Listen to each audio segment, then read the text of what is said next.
always used to lay you clean up the messes. Down on my knees, thought I couldn't stand up on my own. Turns out sometimes you're stronger alone. My name is Joel. I'm 32 years old. I was a Jehovah's Witness, and I am shunned. All right, Joel. So how'd you come to be one of Jehovah's Witnesses in the first place? I was born in, and so my parents became Jehovah's Witnesses just when I was born. I think it was like 2 years before, maybe. It was my mother first. She had a very rough background. So my parents have both been married before, and they met each other after their initial marriages ended. And when they met, they're very like opposite people. My mother was a drinker. She was into her drugs. My father was more laid back, calm, chilled type person. And the phrase is opposites attract. So that's how it seemed. And anyway, and basically, this is the story my mother tells. Anyway, I can only say from what she says. She says that one of the things she used to do was read tarot cards, and she would often get visions. And one of the visions was that her dog was going to die. And she was so upset by this vision that she was constantly in a state of panic, trying to make sure that the dog wouldn't leave the house or get out in some way. And one day, inevitably, someone left a door open or a gate open, and the dog got out and it got hit by a car and it died. And what she says is that when that happened, she decided that the power that she had wasn't good, and it wasn't for good. It was evil, and if there's evil, there must be good. So she decided to look into religion, and she apparently, she says that she looks into other religions, but I don't think she really did much searching. And one of her friends at the time was studying with the Jehovah's Witnesses, but this friend was also in an abusive relationship, and my mother gave her a place to stay. And when this friend was at the house, she had brought with her, I think it was the knowledge book.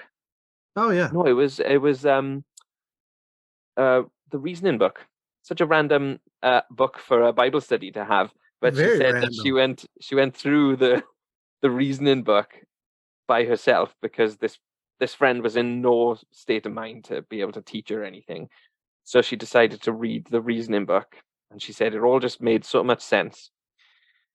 And a little while later, she said that she was at the window and she could see the Jehovah's Witnesses in the street. And my brother, who would have been around about 12, 13 at the time, so he's my half brother from their previous marriage. They spotted the witnesses in the street, and before this moment, my mother was quite aggressive towards the witnesses. She was the type who would scream and shout at them in the street, and she would call from the windows to the other neighbors to let them know not to answer the door because the witnesses were around. And so when they spotted them, she said to my brother, "Hey, who's that out there?" And he goes, "Jehovah's Witnesses. Like, you hate them." and she was like, "Go and get them for me." And he was utterly confused, and he said, they'll just come and knock the door, just wait. And they did. At the time, I think you had to pay for the magazines, but she snatched them out of the person's hand so quickly. He just said, "Just take them." She's even though she's a very short person, she's quite scary.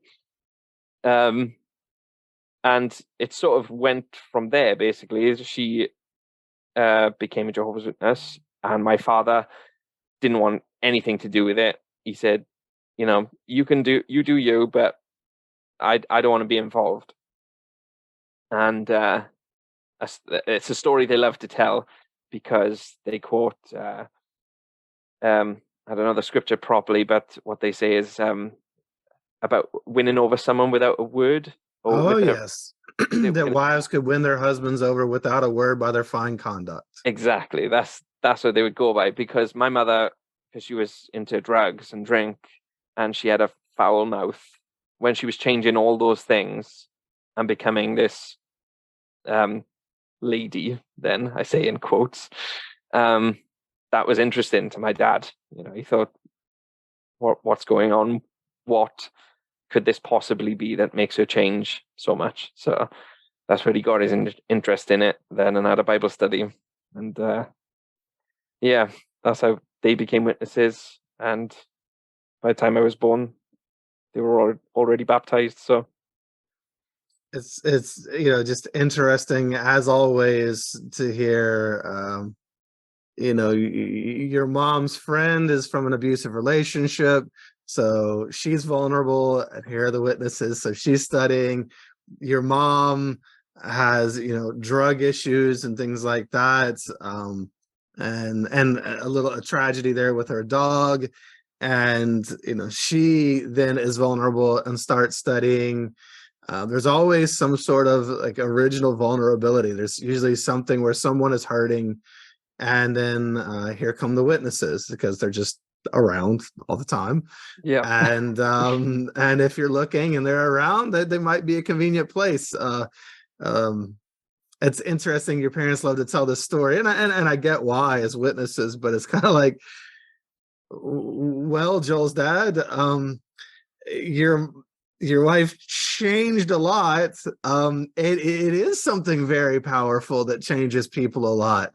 And while some of it may be for the better, I mean, there's some legitimate things there that, we have to say, absolutely, if this was something that got her away from drugs, she exchanged one addiction for the other, right? She went from being addicted to drugs to addicted to a belief that Sure. dominates, a person's entire life and becomes the thing they think about all the time, and the lens through which they see life every day.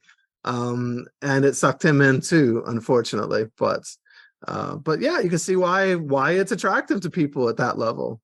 Oh yeah, totally. Yeah, I mean, I have to admit, like when I was a believing witness, that I thought that was a really inspiring story of someone who can change their life for the better. Like you said, it does. In certain ways, there are benefits. If there were no benefits, no one would join, would they? So, yeah, there has to be something there. So this is all you knew. You were born into it. What was the?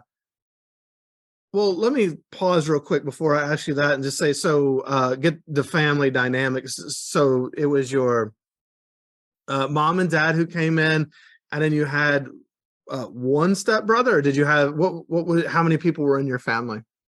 So it was, so my mother had a son from her previous relationship. My father had a daughter from his previous relationship. But when they left those relationships and they got married, it was just my brother who lived with us initially. So he was being brought up in it from quite a late age, early teens. And so that was our family dynamic at the time.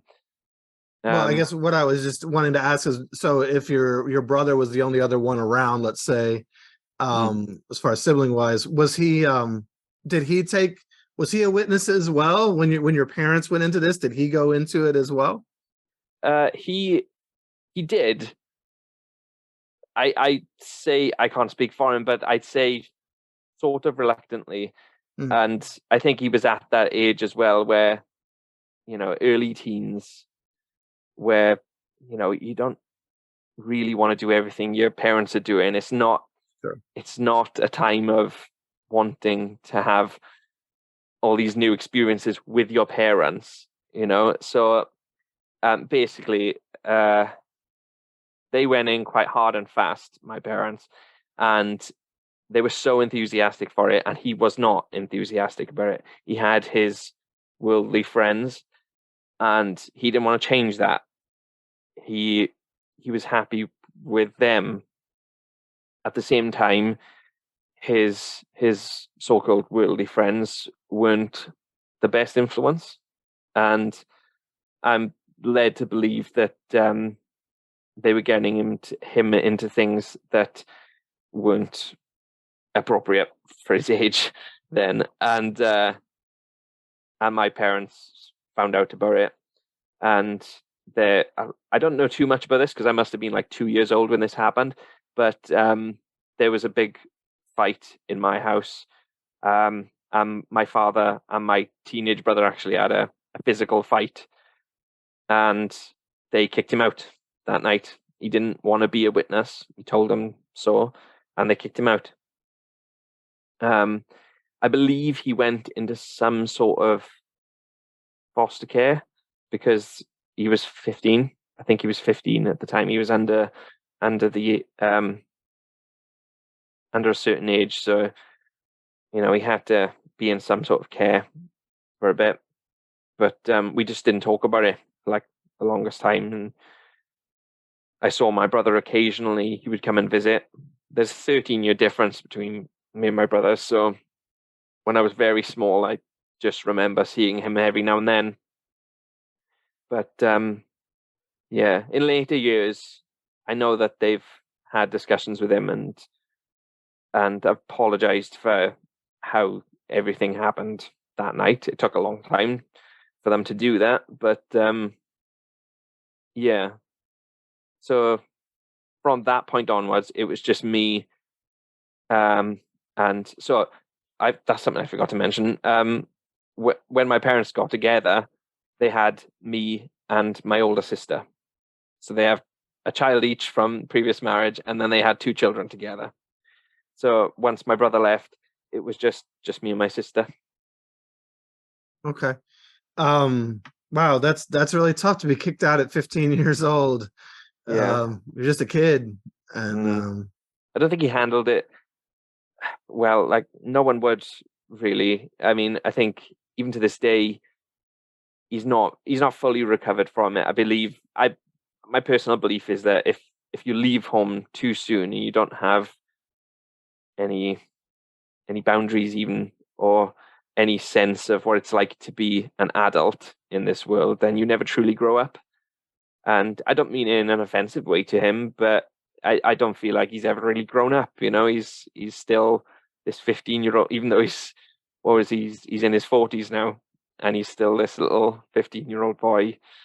well, when trauma happens to a person, sometimes people kind of their growth gets, I mean, I don't want to say, I guess I'll use the term stunted, but sometimes certain parts of their development may get stuck in a place for a time until maybe they can get some healing around that. I mean, it's traumatic for your parents to suddenly, abruptly join a cult and throw you out on the streets. I mean, that's that's abuse, that's neglect, that's not okay. You can't just throw children out on the street because they won't you see how immature that is too. Talk about immature.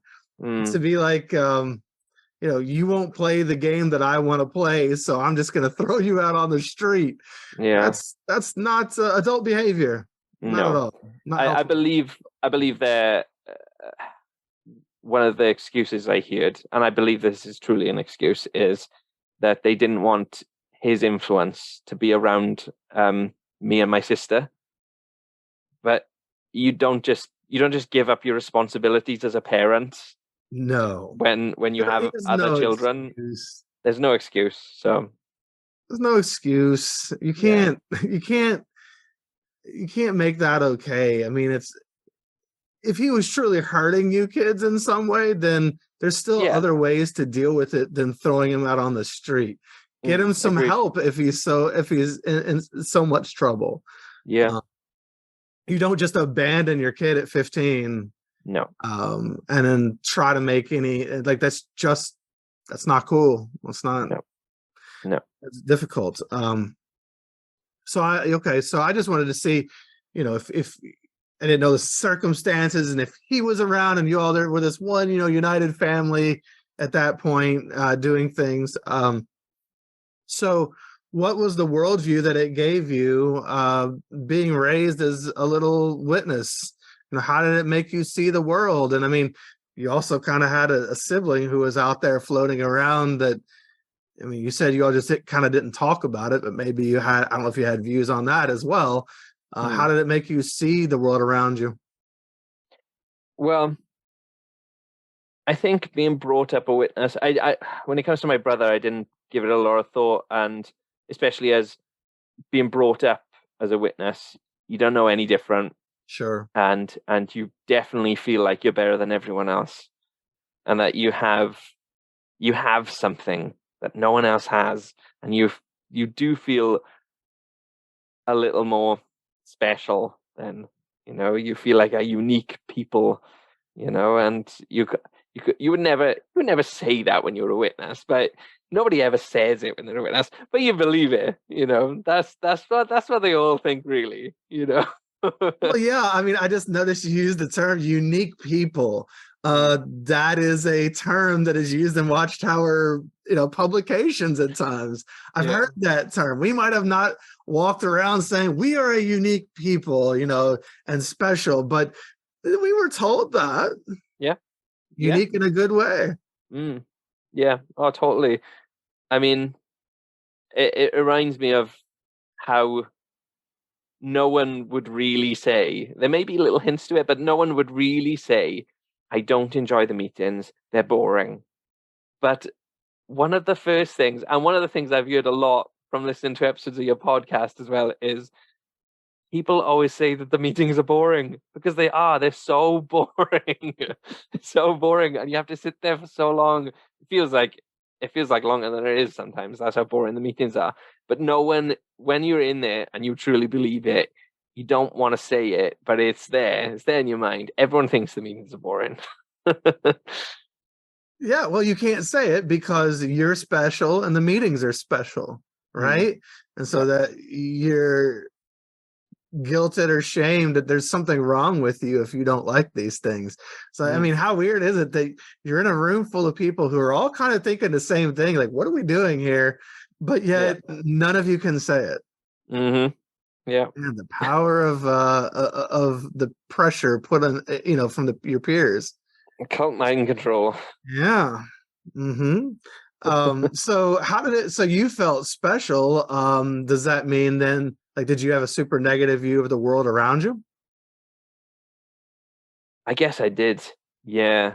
I mean, I didn't know what my brother was up to, but I knew he was in the world, and I knew he was doing things. I mean, I bring him up in this context because he was my closest context to the world, the scary side of the world then, because, I knew that he was doing drugs. I knew that at one point, he spent a little time in prison, and that was my idea of the world, I guess. And then we had sort of limited family who weren't Jehovah's Witnesses that we would see and spend time with. But I guess I saw them as potentials. They could potentially be witnesses because they're good people, But and isn't that something? I don't know if that's something that everyone says actually, but when you're a witness, when I was a witness, I always used to think that if I came across a worldly person who was a good person, I thought, they'd be a perfect witness. They need to become Jehovah's Witness, and I'd almost make more of an effort to talk to them about being a witness because they'd be a perfect fit. Yeah, it's like it's like being a salesman and having a warm lead. You have somebody there that already has certain characteristics or certain traits. So, hey, I don't have to break them of these things in order to come in. It's an easier sales process.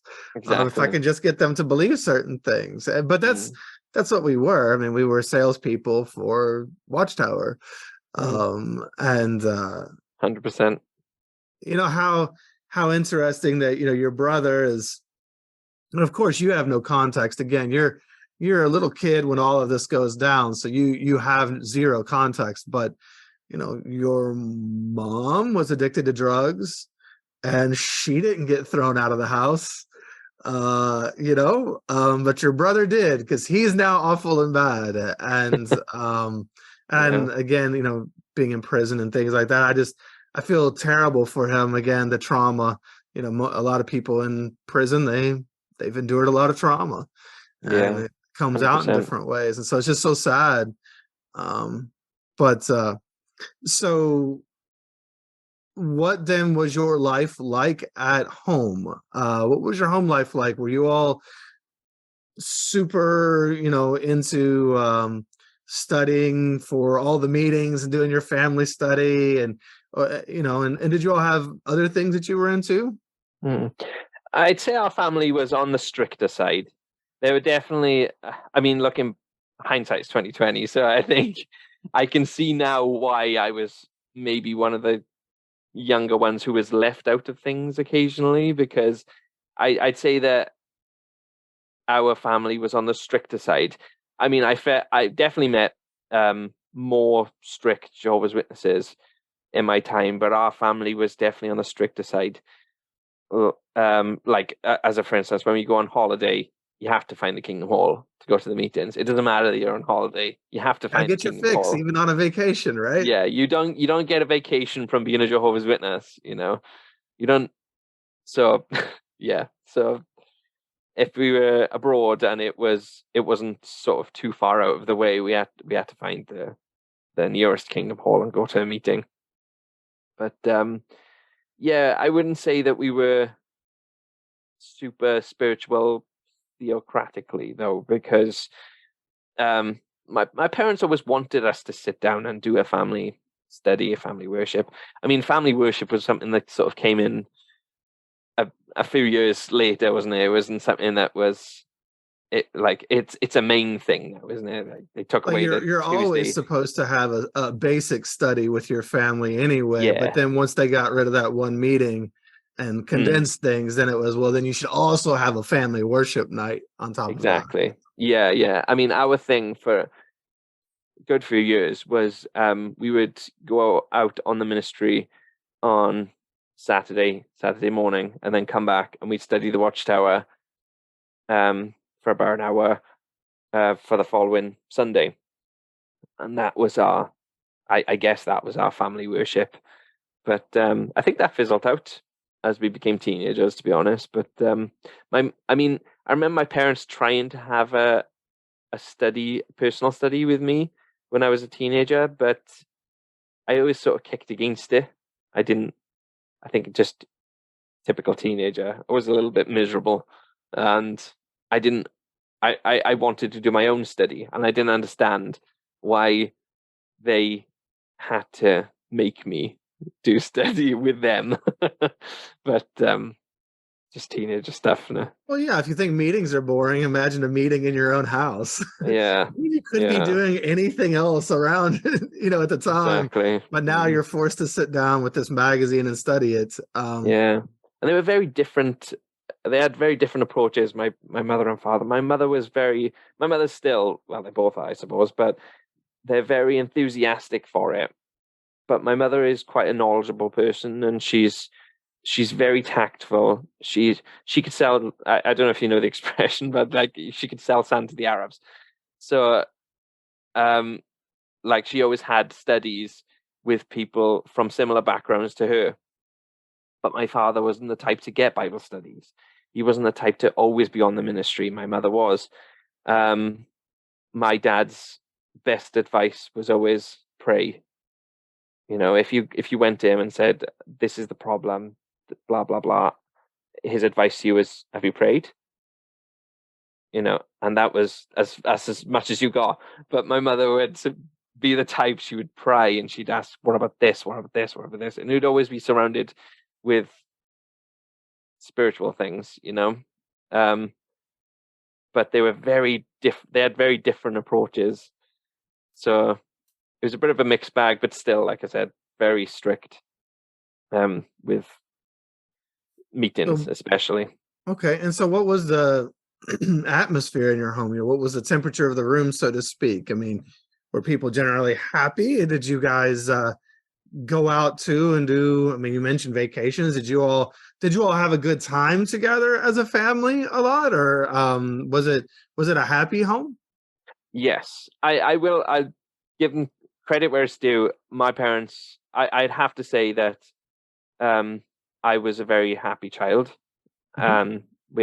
It was a very nice home life.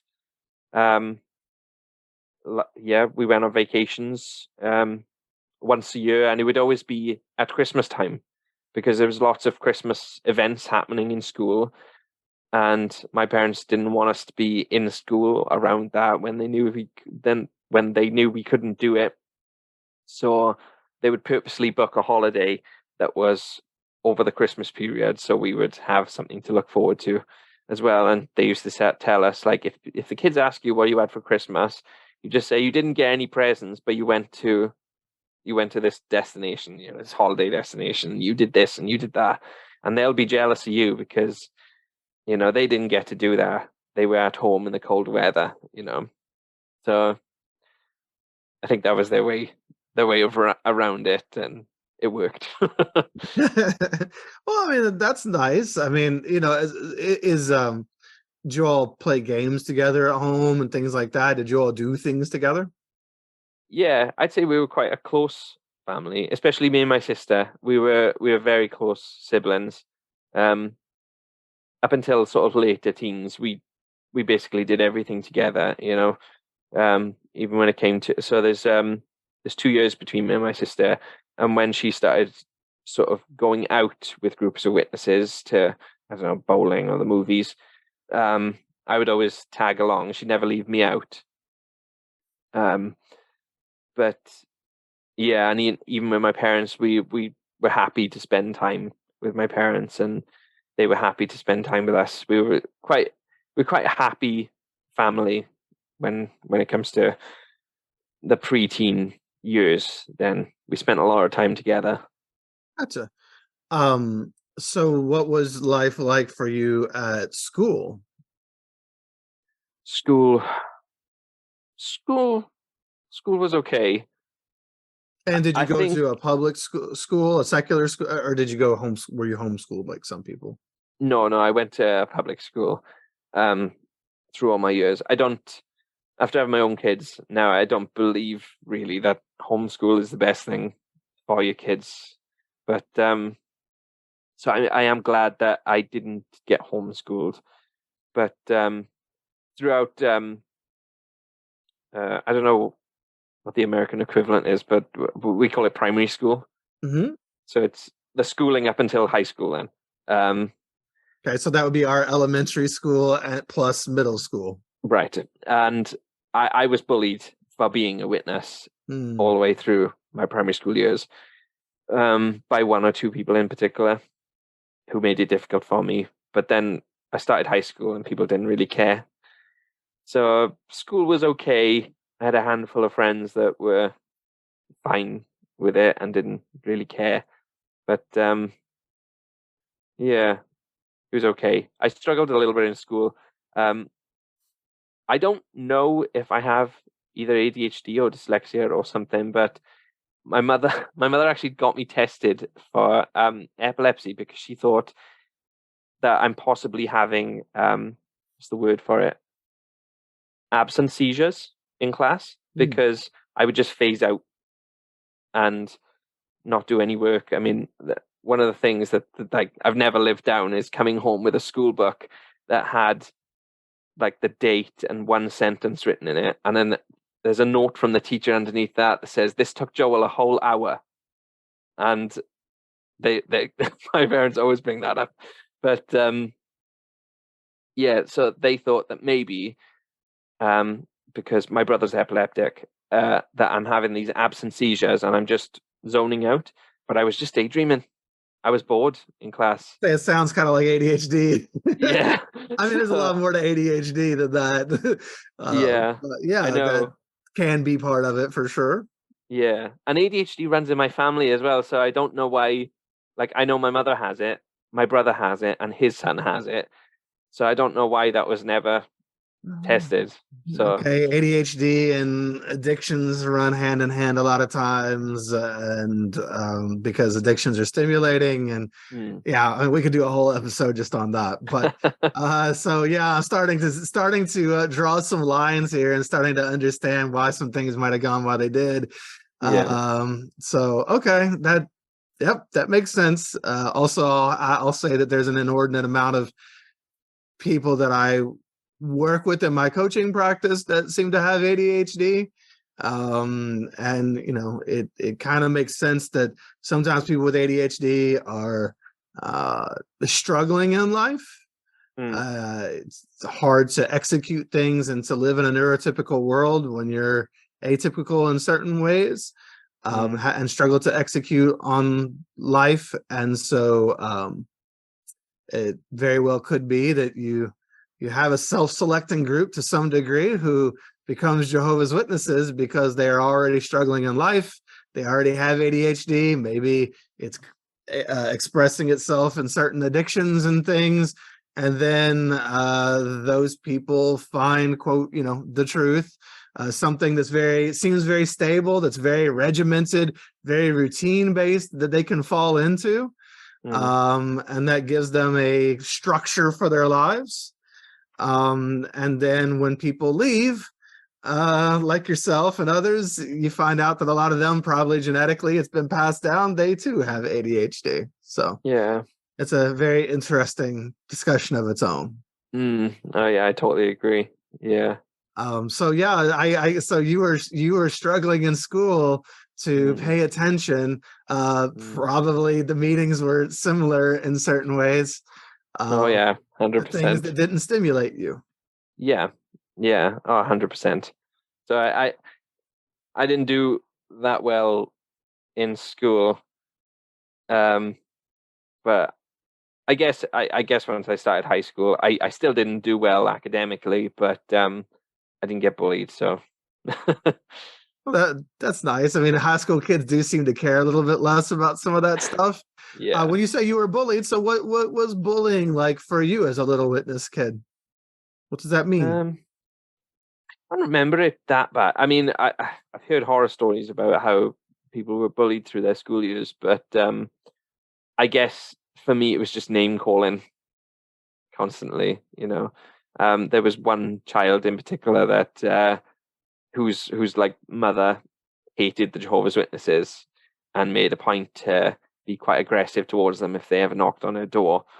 And then obviously she's passed that down to her son, and he's got a Jehovah's Witness in his class now, and he used that he used that hate that he's learned off his mother to pass on to me.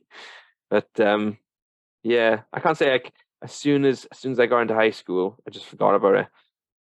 I think it's so much of a relief that you're not getting picked on for being a Jehovah's Witness that yeah, just kind of forgot about it. Well, sorry, you know, I think many of us can relate to the being bullied at for being a Jehovah's Witness. Um, you know, like your parents didn't have to endure that because they weren't raised as Jehovah's Witness kids. Same with my parents and many others. And yeah, they don't really understand what they're making their kids do and what they're putting their kids through when you have to go to school. And you know, I know you're in the UK, so do you all have the patriotism that, like in the United States, you start off every school day with the Pledge of Allegiance or the national anthem or something like that? Do you all do that in the UK? No, no. Okay. There's, I mean, I believe the UK is more. It has its own uh, nationalistic side, but it doesn't really infiltrate the classroom. I'd say Christianity does because we would. So for us, then it wasn't that we weren't standing for the Pledge of Allegiance or, for the national anthem, because that was rare that ever happened in school. But for us, it was in primary school. We'd end the day with the Lord's Prayer, Hmm. and I think that's pretty common in the UK in primary schools. I think they've stopped doing it now, but when I was a kid, it was like you'd end the day with the Lord's Prayer, and anytime there was an assembly, the assembly would end with the Lord's Prayer, and they'd sing hymns. So I never went into any of the assemblies, and obviously I didn't do any of the prayers. But yeah. So what did you do at the end of the day when the prayer was said? Like at the beginning of the day when the anthem or whatever came on, sometimes I would sit for it in my class. Sometimes they made me leave the room. What would you do to escape that? If it was, if the prayer was in the class, I would just sit there with my head down and try not to draw any attention to myself.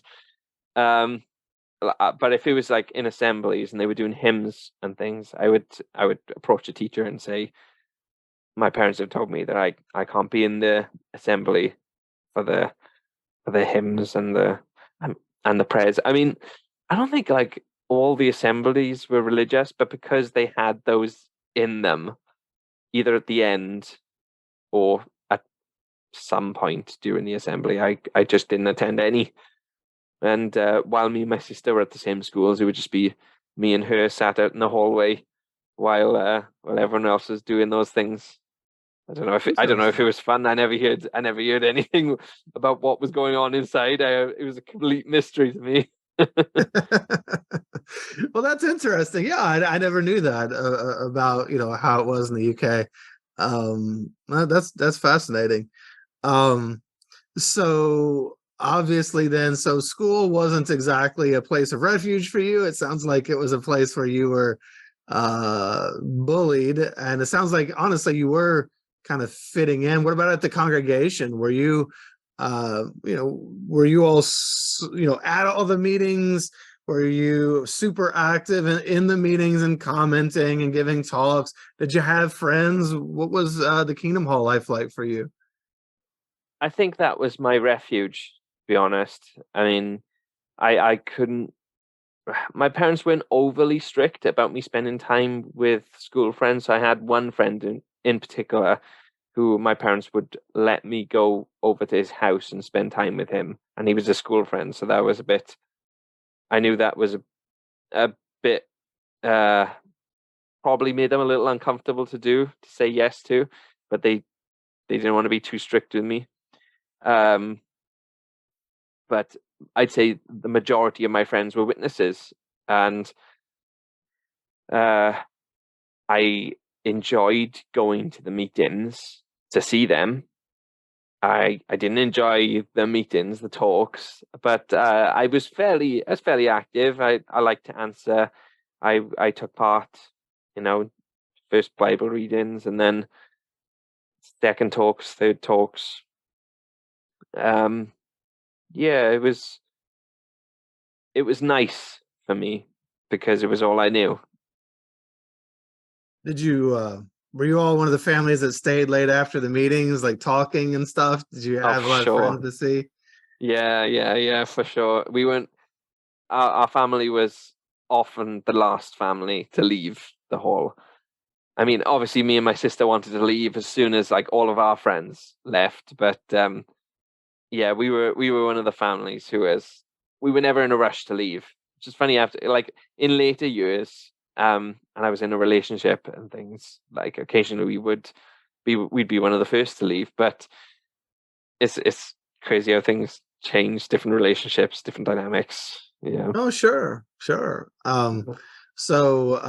then that kind of gives us a little. Oh, what about the ministry work? Did you like to go out in the ministry, door to door? I did not like going out door to door. I hated going out to, but we did. My mother in particular loves going out to door on the door to door work. She was always quite enthusiastic about it. The only thing I enjoyed about that is if I got to work along with somebody who I found genuinely interesting. Occasionally, I'd be allowed to work along with one of my friends. But and that was another thing in our congregation amongst the other local congregations was considered like the more serious congregation. So like what I heard a lot from other congregations is that they'd go on the ministry for an hour and then they'd have a coffee break. We didn't have a coffee break. It would just go until everyone wanted to go home, and then we just went home.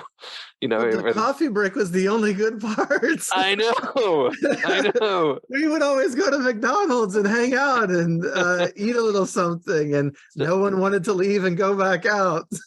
Yeah, exactly. I mean, when the circuit overseer came to visit, we'd have a coffee break. And I thought, why can't we do this all the time? I know the other congregations are doing this. Oh. Why can't we do it? But yeah, in later years, they started to, do it a bit more. But there was no, it wasn't habitual. It was occasionally there'd be a coffee break. I mean, what even is the purpose of the ministry work if you're not going to stop for a coffee break? Exactly. Yeah. Big fun for the kids. Oh, wow. Okay. Well, yeah, you did grow up in a strict Kingdom Hall. I mean, I thought mine was strict. We did at least, I mean, they would have talks about how you should only be there for like 10 to 15 minutes. Let's not lose sight of what's really important here. Yeah. But at least we had a break, Yeah. at least No break for us. No break for us. Wow. So then how did things progress as you went into your teenage years? I don't know, baptism is a big moment for a lot of witnesses. I don't know when that occurred for you, but how did things change? You've referenced a few times things kind of even changing in the house somewhat when you got to your teenage years. So how did things progress? Well, for me personally, I went through puberty quite young, and it didn't take me long to figure out that I was attracted to men as well as women, but I was more attracted to men than I was women. And because my parents are quite homophobic people, I know that the witnesses in general are quite homophobic, but my parents were the type that if anything gay related comes on the TV, my mother would over exaggerate and start like gagging, heaving, and saying, quick, turn it off, type thing. And knowing that I had those feelings inside made it feel even worse, So teenagers, when all that started happening, was rough, really rough, because I had to sort of keep that hidden, pretend like it wasn't happening to me, And I think my mother, I believe, I never asked her, but I believe that she had a feeling that she had a gay son, and that maybe that's why she over exaggerated with how disgusting she thought homosexuality was, because she was worried about what person I would turn into. And I don't know, maybe it's some sort of manipulative behavior, which I wouldn't put past her, but yeah. So you, I mean, it certainly is something that the homophobia, like you mentioned, is very real inside the organization. Anyway, I mean, my dad was certainly that way. But but your parents never said anything to you, or did they, as time went by, as you got into your teenage years, like, did they ever tip off that they knew, or did they ever directly confront that in any way? Yes. Oh, okay. My mother did. I don't think my father is the type to really want to approach me, even if he had those feelings. But he's also so laid back that I doubt he would ever notice something like that.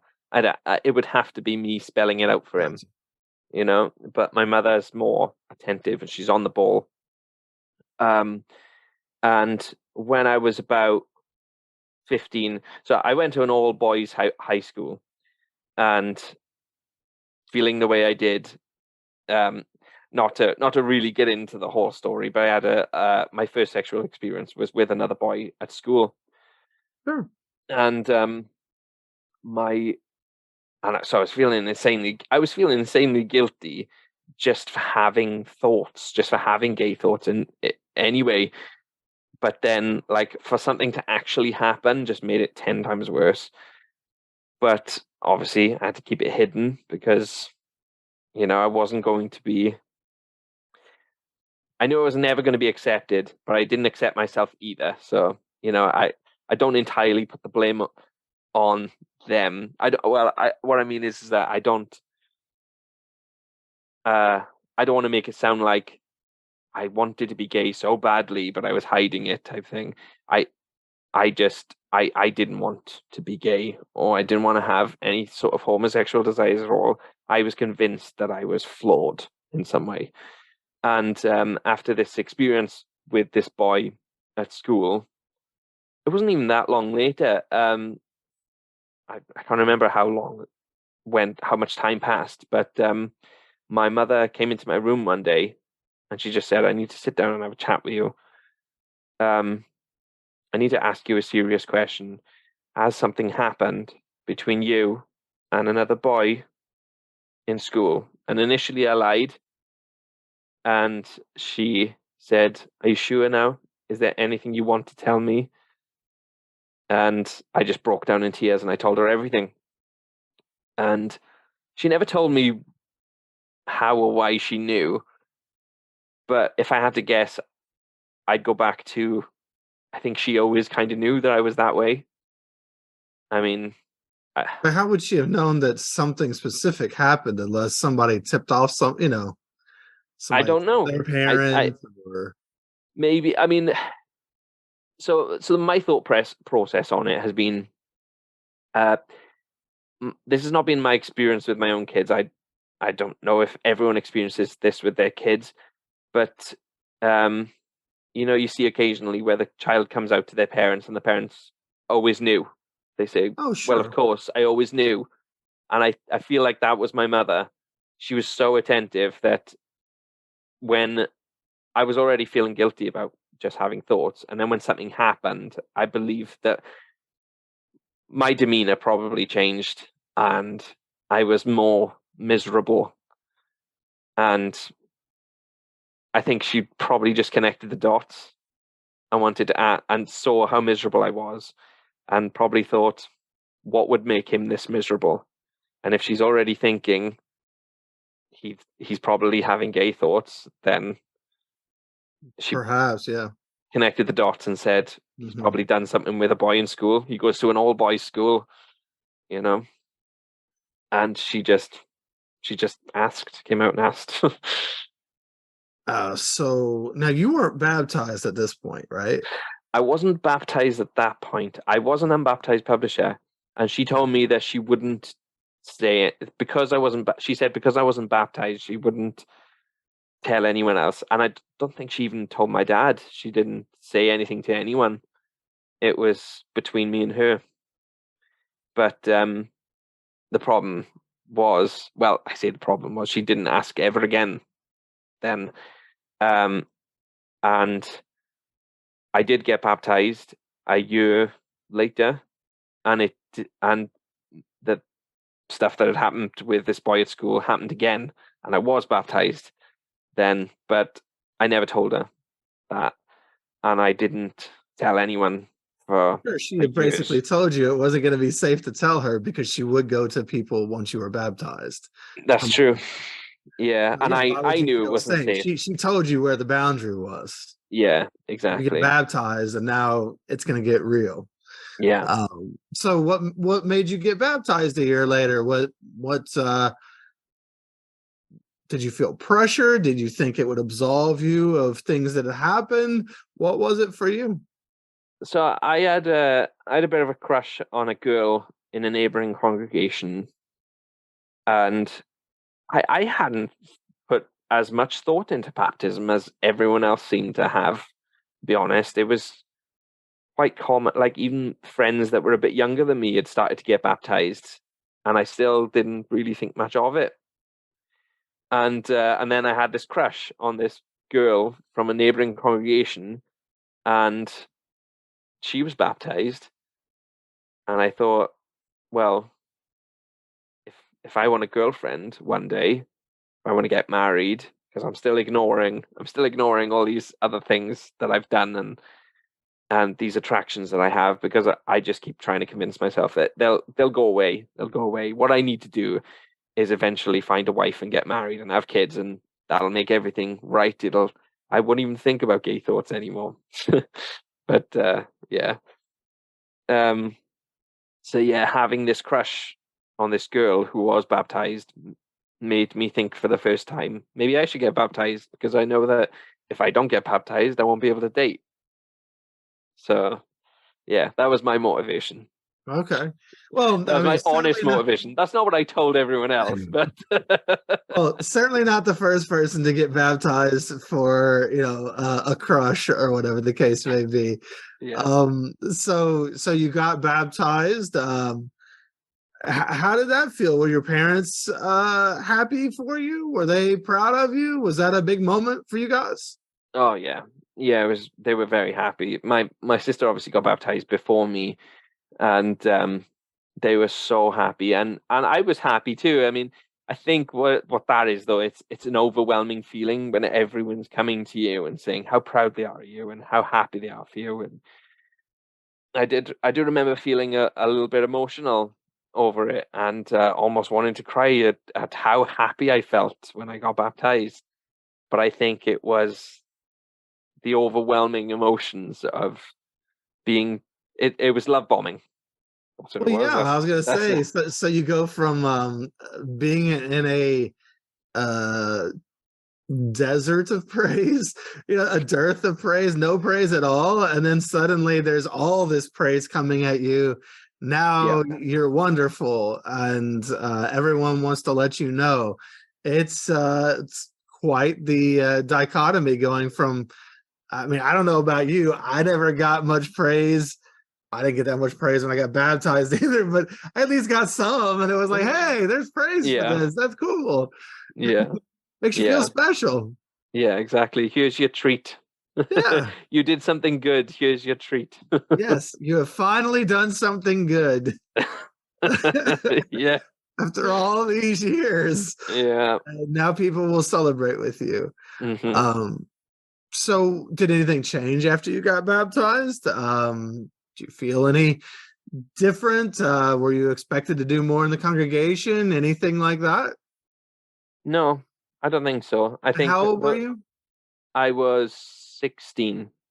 Oh, okay, 16. Yeah. So I felt later than some of the people in my congregation, to be honest. Like Mhm. my best friend in the congregation, he got baptized when he was 11. So he had been baptized for quite a while before I did. Um, yeah. So yeah, I guess I was one of the last of the younger, the teenage years then in our congregation to get Were baptized. were people at all giving you the side eye for not being baptized yet at 16? At the If ripe old age of 16? if they were, I didn't notice. Okay. Okay. Because I know, in some congregations, it's like, you'll notice your friends might start distancing themselves from you because maybe their parents are saying, well, that Joel kid, he's still not baptized yet. Perhaps he's a danger to your own spirituality. Perhaps there's something that is wrong there, and he may not be the best association. So I know sometimes people feel tremendous pressure. I mean, as you get closer to 18 and being an adult here anyway, parents are all over you about that. But Yeah, yeah. I think there was possibly something there, but I just didn't take no notice, to be okay. honest. So you got baptized, and where'd you go from there? Um, well, getting baptized was overwhelming emotionally, but I have to say the overwhelming feelings of love and appreciation for getting baptized was short lived, and then it just sort of went back to normal. It's just like, okay, well, let's not forget you're no one special now.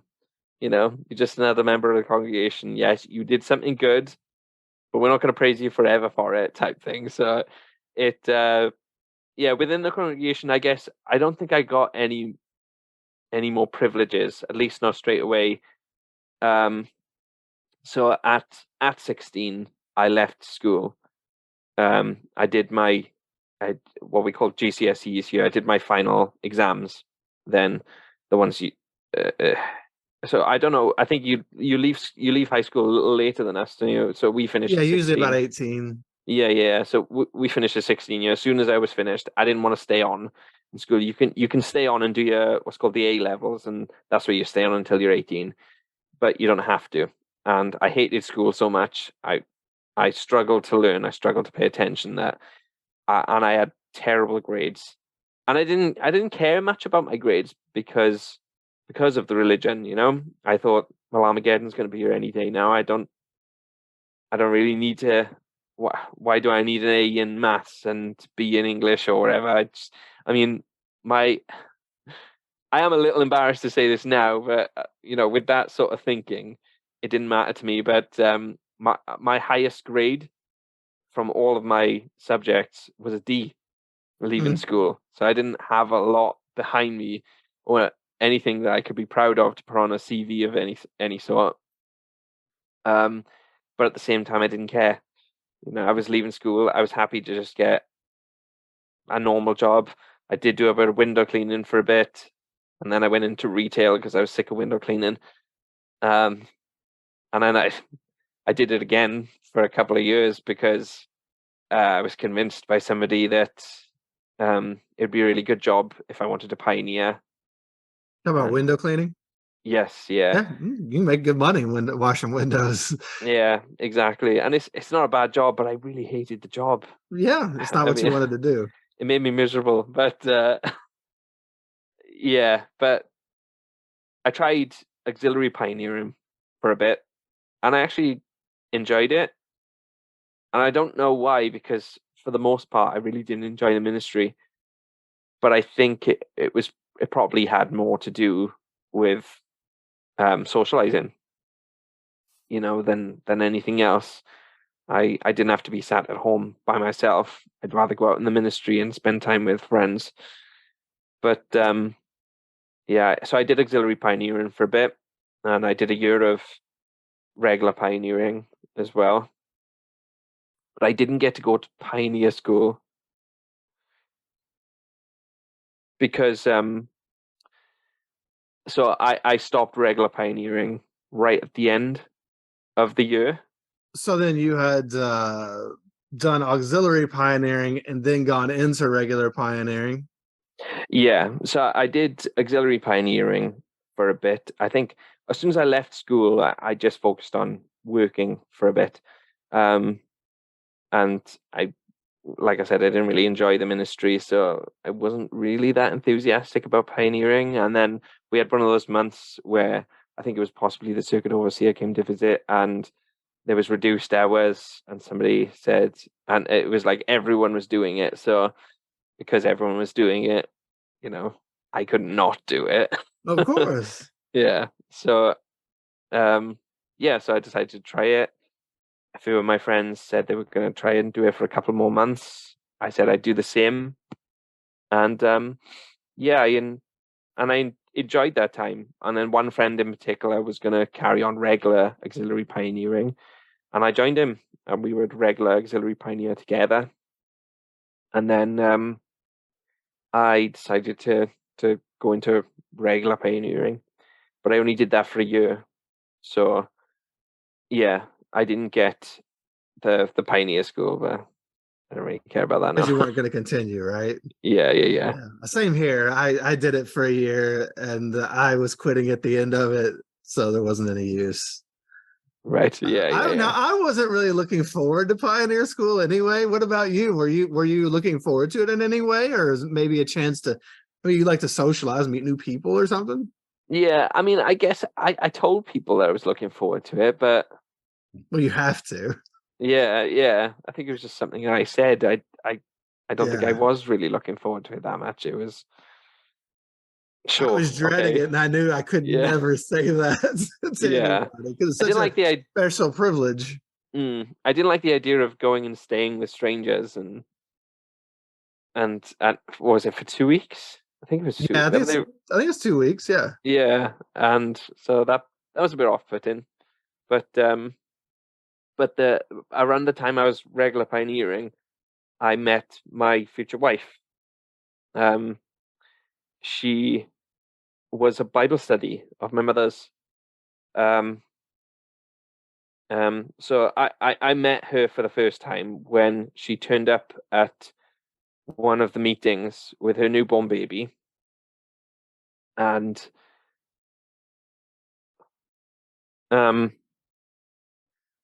yeah, trying to think of the events now as they happen. Yeah, so she turned up to the meeting and somebody pointed her out and said, "Oh, that's your mother's Bible study." And that's how I met her initially. But she came into the truth quite quickly after that. I'm not sure how long she was studying for. And yeah, a little ways down the line, we started getting closer. You know it is when somebody starts becoming a witness, they're encouraged to sort of let their worldly friends go and only have witness friends. So she was not going out with her worldly friends and wanting to make new witness friends. So when me and my sister would go out and socialize with groups of witnesses, we started taking her along with us because she was going to be getting baptized soon and things like that. And she was a single mother at the time to a newborn baby. And yeah, so over those years, we slowly started to get to know each other and become closer and closer friends. And yeah, long story short, when I was, I think we started dating when I was 18, and she's only 4 years older than me, so she was 22 at the time. Um, but it was a big decision, obviously, because she had a kid already, and it was like, and you know how it is, if you date someone and when you're a Jehovah's Witness, it's okay, you're marrying this person then. You know, it's what do they say? You date with a view to marriage. So if you're not dating with a view to marriage, then you shouldn't be dating. Um, yeah. So that was difficult initially, but I did care about it a lot. So um, So how long did she study before? So was she baptized before you started dating when you were 18? yes, she was Okay. baptized. I can't And imagine it was that long. A year, okay. maybe. How long? About a year A that year? she'd been Okay. baptized. Yeah. Okay. Um, Um, there's sometimes there are people who get baptized because they are interested in finding someone, or there maybe even is someone that they are interested in. It's kind of interesting that it happens to be your mom's study yeah. that you end up dating and marrying. Yeah. Well, I don't know. I don't know how creepy or funny people will find this, but like one of the jokes that my mother used to say is that when we eventually got together and we got married, she said, "Ah, see, I went out in the ministry to find him a wife." So okay, there was none available in the witnesses. Apparently, she had to go door to door to find me a wife. Um, well, I think I just have something running through my head. You've mentioned her being attentive many times. Attentive at times can be another way of saying controlling. Um, Mhm. and is it possible that she knew, if she knew you were gay, Mm. or at least had those feelings too?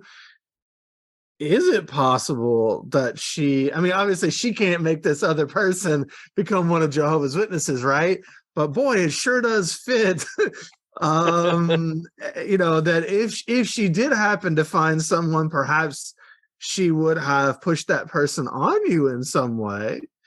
Mm. Um, I mean, I hear lots of stories about people who uh had parents, oftentimes it's young sisters in the congregation, 15 years old, and mom and dad have determined that this 28-year-old brother in the congregation is perfect for them, and they're really kind of like hooking them up in this weird, creepy way, across 13 years or whatever, until she gets old enough to get married. It's really strange and kind of gross.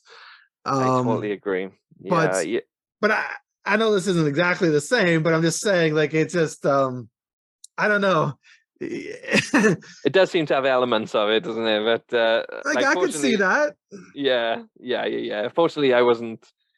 There wasn't that huge of an age difference, and I genuinely think it was a joke. I mean, I don't think ideally she would have wanted me to, like, if she didn't know who this person was already, then she probably wouldn't think to herself, "I'm going to find Joel a single mother to have a ready-made family with." I think it was more that she knew the type of person she was. Sorry, I should be clear. It was more that my mother knew what type of person my future wife was what type of person her Bible study was, and the fact that she came into the religion. And my mother sort of became, during that time before we started dating, my mother did sort of become my ex-wife's like mother figure, like a parental figure. Without getting into too much of my ex-wife's background, she didn't really have that at the time, so Vulnerability. vulnerability. Again, I won't go into her story, but there's vulnerability when it comes to her becoming a Jehovah's Witness as well. It's quite a common thing, as we discussed, but vulnerability, and then attentiveness. yes, Yes. and manipulation. Well, yeah. Yeah. Absolutely, that often comes with it. So you end up meeting, so you meet her, you and your sister and her out, going out, doing fun things, having a good time, and eventually there is a connection. Yeah, I guess the connection was formed. Like, obviously, I wasn't interested in her like straight away. But I think as we became closer and closer friends, there just started to develop more feelings. Sure. Our feelings for each other grew stronger, and while we weren't sort of from the word go interested in each other, you spend enough time with somebody, and you get to know them even better. And, your feelings for them start to grow. That's how it was with us, and her son, her little boy, he loved me as well. He always liked spending time with me, and he would run up to me and give me big hugs all the time, and so there was that nice connection as well. So then you two start to have this relationship. You love her kiddo, and he seems to have taken a shine to you. Now, you mentioned earlier, because I don't know if any of this was running concurrently, but after you got baptized, you had some other experience with a same-sex partner in some way. So, like, had that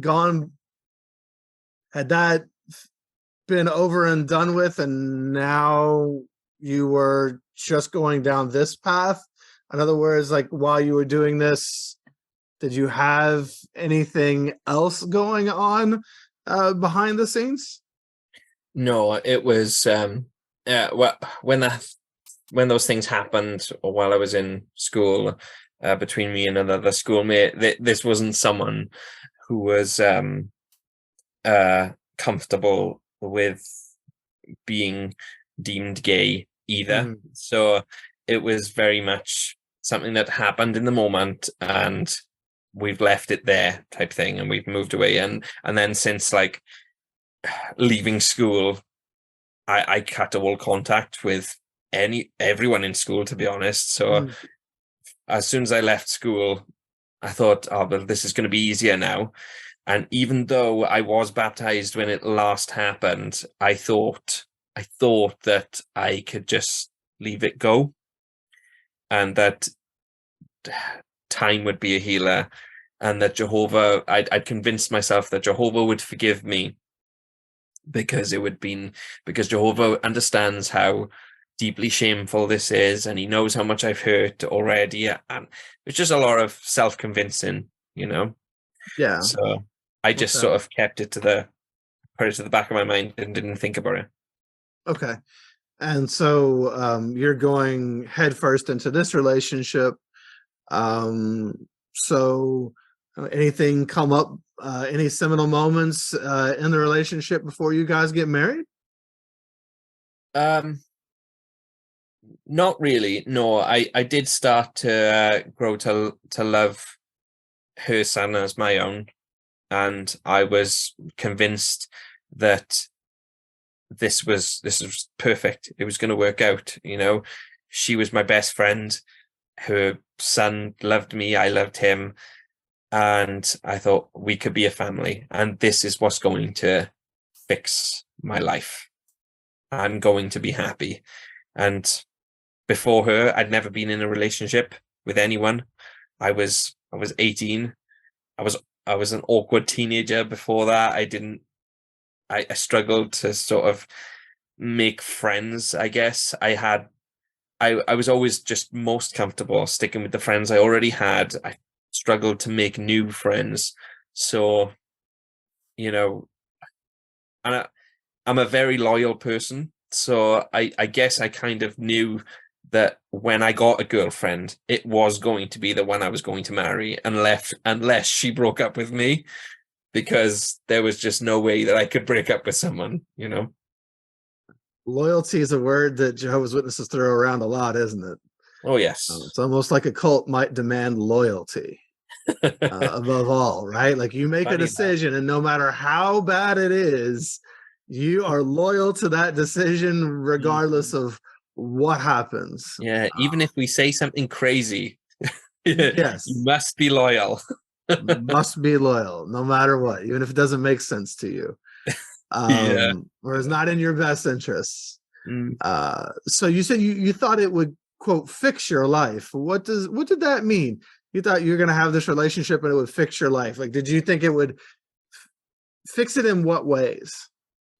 Well, having those thoughts and feelings, I felt like that was a major flaw. It wasn't just a minor flaw that I could just not think about. It wasn't a big deal. To me, growing up, especially around quite homophobic people, it was not only a flaw, major flaw, something that I had to fix. It had to be something that was gone, that for sure was not going to plague me at all in my life. So, as I said, to hear a person talk about themselves and their own desires as something that would plague them or as a problem to be fixed, when it's not something that hurts anybody else, and it's just an expression of who you are. It's just really sad that anyone would have to feel that way.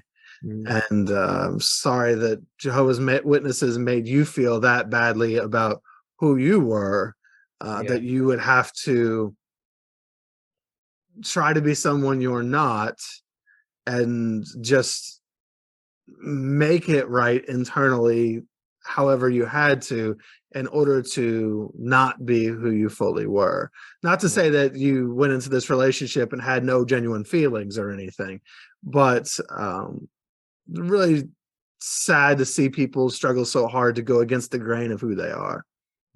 Yeah, I appreciate that as well. I mean, even when, like, not to rush to the end, and obviously I'm not a Jehovah's Witness anymore, but you're talking to me, so.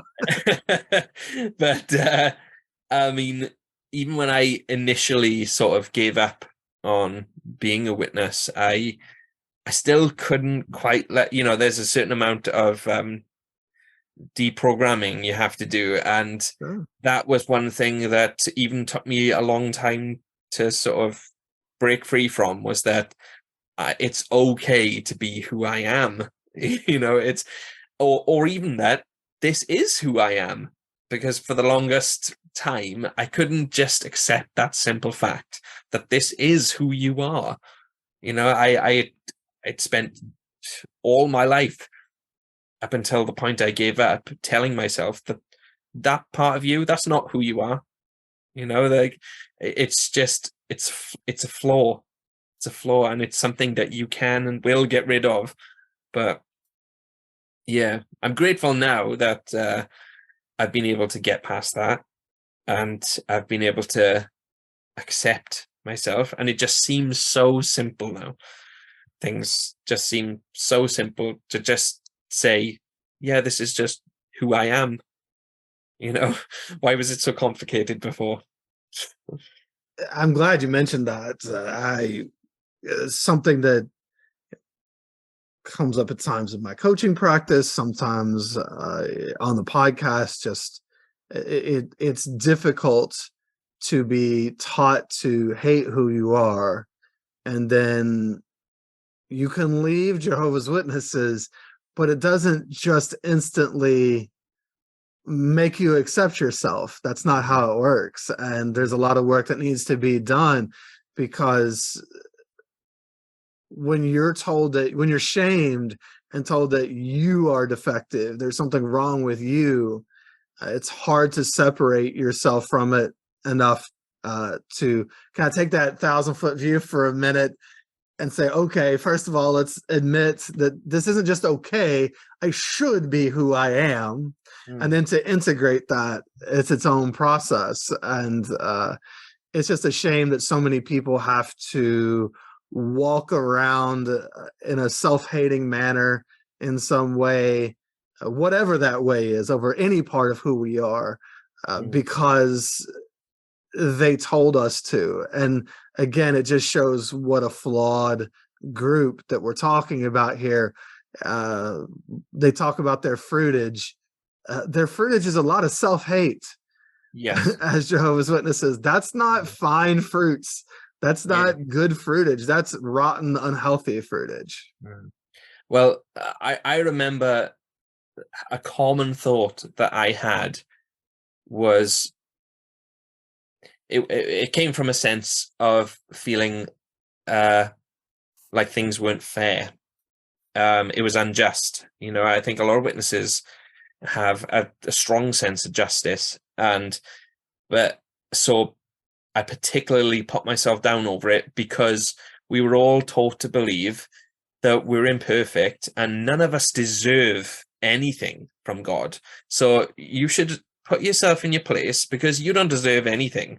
Actually, you deserve to die. God's just being, kind to you, because in fact, you don't even deserve the life you live. But then on top of that, I felt like I deserved it even less for something that I didn't choose, or I had no control over. So while everyone else around me was feeling that they didn't deserve it either, I felt like I in that case, then I really don't deserve it. When I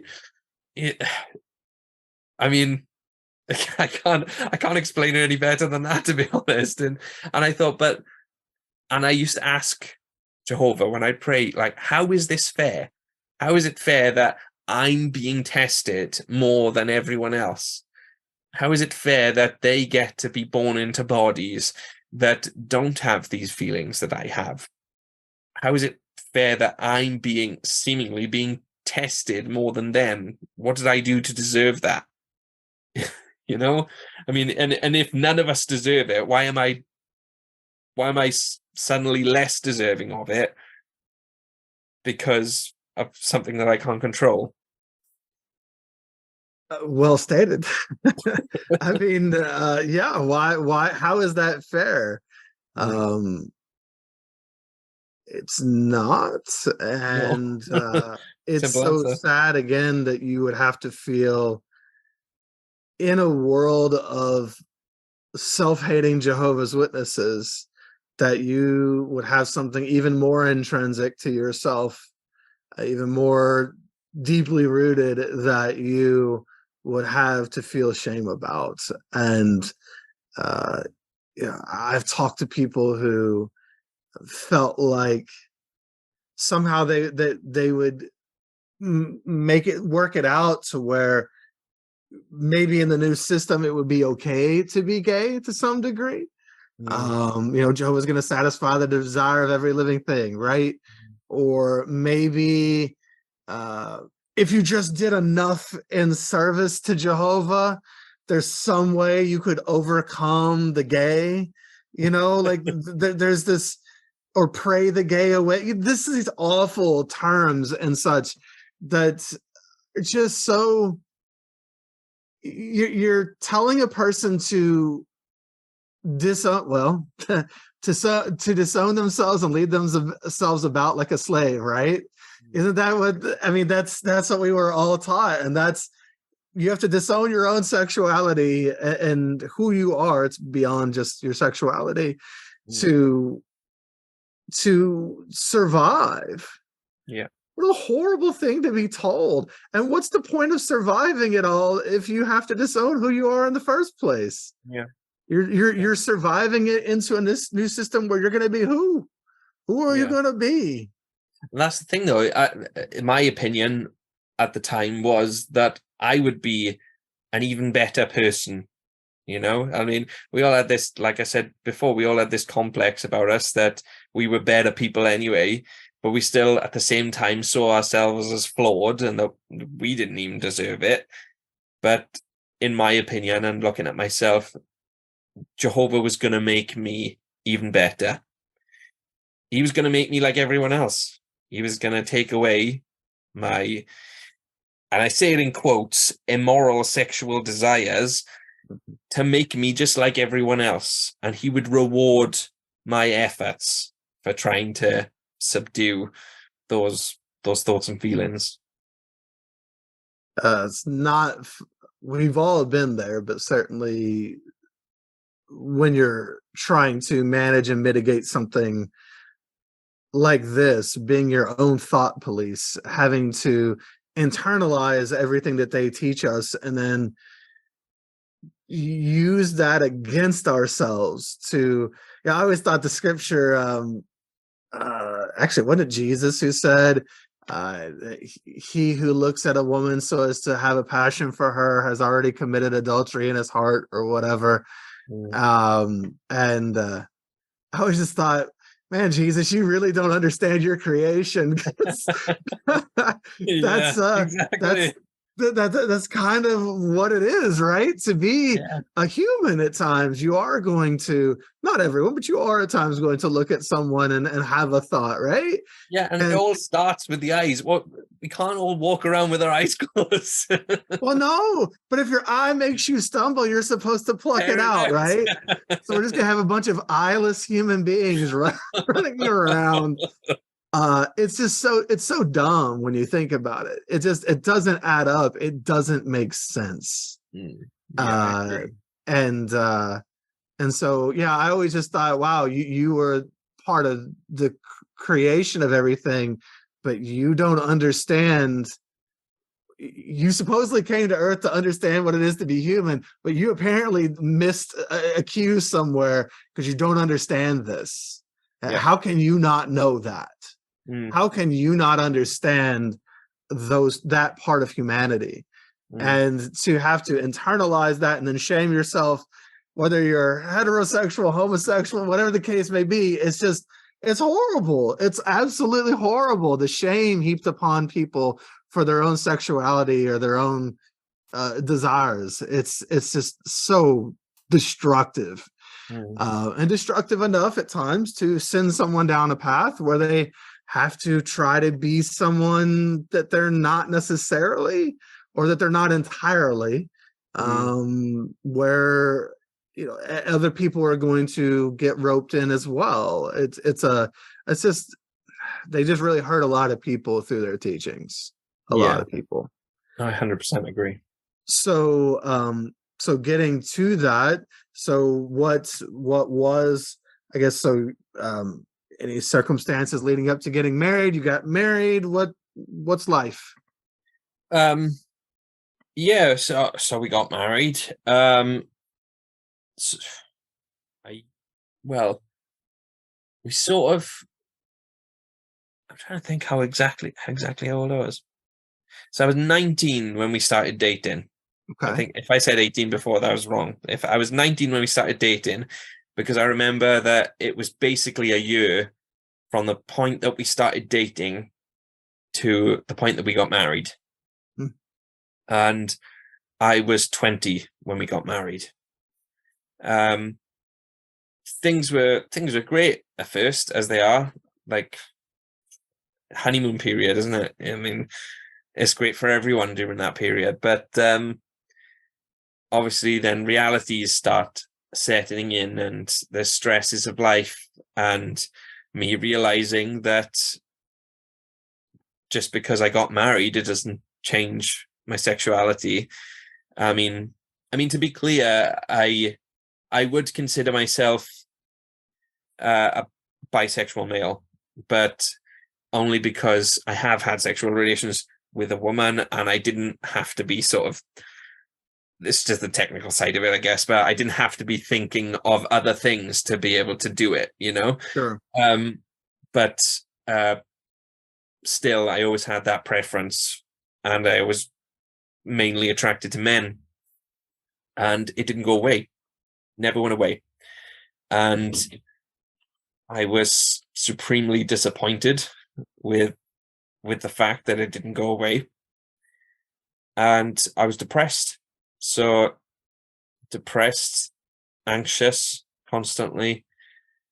That took its toll a little bit, because for the longest time I didn't want to talk about it, and I had to just keep saying that I'm just depressed and I don't know why, even though it was more circumstantial than just than just depression for no reason. But I did eventually open up to my wife at the time and I told her that I had done something while I was baptized, and that it happened before I got baptized as well. I made that confession to her. I also confessed to her to watching pornography, and it all didn't go down very well. She had thought when we got married that I was this very spiritual person, and that before we got married, she wanted a spiritual head in her life, and I was basically telling her I'm none of those things. You know, that was the point of view that she had at the time. So that's when I got my first judicial committee. Oh, so she went to the elders? We discussed it, and we went to the elders. She didn't go to them without me. I knew it was going to be the next step when I confessed it to anyone, to be honest. Gotcha. So, yeah, I had my first judicial committee over that. They didn't focus too much on what I did as a teenager. They asked the obviously embarrassing questions. They want every little detail, where you were, what you did, what acts were performed, did you climax, those types of embarrassing questions. And to be in an environment where you know it's not okay to be gay anyway, and then being put in front of 3 older men, it's just, for some reason it's just even more embarrassing to be talking. It's abusive, but oh yeah, I totally agree. I totally agree now, but at the time I felt I deserved it, you know. Sure. And at that time the decision was to not disfellowship me, and I would be privately reproved. But it didn't do anything for me for long then. It scared me a bit, but it didn't take away my sexual desires. And I had watched pornography again that was of a homosexual nature, and it was clear to me that it wasn't the fact that I'd watched pornography, it was the fact that it was of a homosexual nature, because how it was put to me was, this isn't just a sin, it's an abhorrent sin. So if someone came and confessed to watching pornography, they might not get a judicial committee straight away, but I did, because mine was an abhorrent sin, not just a sin. I had another judicial committee. So my second judicial committee happened, and I was reproved again. But one of the elders present that time, I got the feeling that maybe he wanted to disfellowship me for that one, because he was quite firm and strict when he said to me, if this happens again, we have no choice but to disfellowship you. Like, not really a decision that can be made before a judicial committee, technically. But he basically said, don't let it happen again, otherwise you're disfellowshipped. And again, a little while down the line, nothing was stopping me from having these desires. And I had to have a third judicial committee. And they disfellowshipped me on that one. It is obvious. I think what you said there a second ago about if you watched porn, it depends on the type that you watch as to how you will be dealt with. Again, showing their homophobia, showing that it's a certain type that is going to make it abhorrent. It's or aberrant. I don't know which word they were using, but it's awful the way, again, they just they're adding a level to that they're not adding to the other sexual sins. They see being gay as worse than cheating on your spouse or, fornication or whatever. It's the way they look at it. And there's this added level of vitriol at times from some of the brothers and sisters, my dad being one of those, just the amount of almost hatred, and it just goes beyond. And it's really sad. I'm sorry that you had to be subjected to that. I guess at present, I don't know what your story goes, but at present we're talking about 3 times, not to mention just from your mom growing up, the messaging at the meetings, things like that. You're hearing these things. It's got to be super damaging to have people keep denigrating who you are, and then to, again, internalize it on yourself. But sorry you had to be exposed to these already abusive practices, but now with this added layer on top of it. And I guess, how were things at home? I mean, your wife has now, it's been a couple times that I guess this has come up. So that must have been really trying as well in your marriage. Yeah, it was really tough. I can't remember if it was the second or the third time that I had to have a judicial when I confessed. But one of the times she basically said, I can't do this anymore. We're over, type thing. And while it didn't last very long, and she decided that she would stay with me, it was, I never felt that level of heartbreak before. I thought my marriage was falling apart because of this thing that I just couldn't control. I thought what I had convinced myself of, which I don't agree with now, was that I had some sort of pornography addiction. But I don't believe it was an addiction, because I'm out and proud now, and I have a relationship with a man, and like, I don't feel the need to be watching pornography all the time.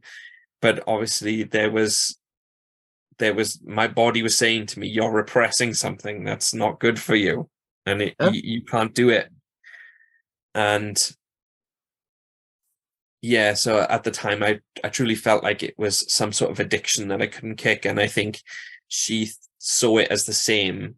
And obviously I feel a lot of sympathy for her as well, because she was in this marriage with a man who, in one perspective, from her perspective, then she wasn't good enough for. That her physical being wasn't good enough for me, that I had to go on and look at other things and sin in this way. And she couldn't handle it, and she didn't want anything to do with me at one point, but we still loved each other. So even though she said she was going to leave me, she did stick with me, which I am grateful for, especially as I got disfellowshipped after my third judicial committee, which was rough, because, like, spoilers, like, it was the first time I got disfellowshipped out of 2 times. And yeah, I think one of the most traumatic things that came from it was when they told me I'd be getting disfellowshipped. I decided that I would tell my friends before it would be announced. Ooh. And I went around just my closest friends to tell them what was going to happen. And that was emotionally draining, because obviously there was a lot of tears.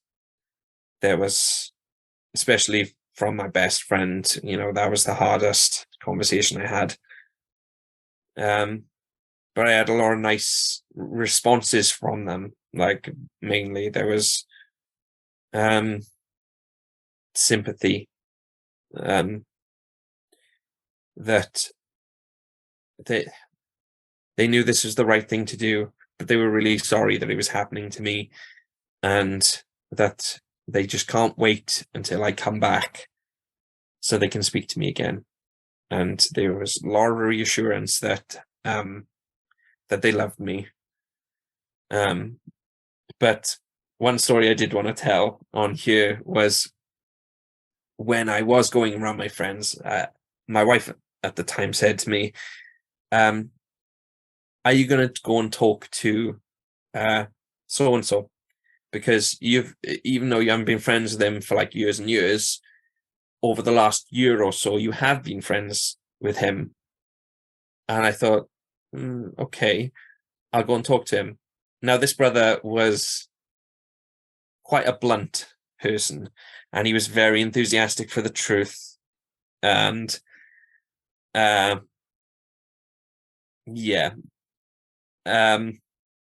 I went to see him, thinking that I'd have a similar conversation that I had with everyone else.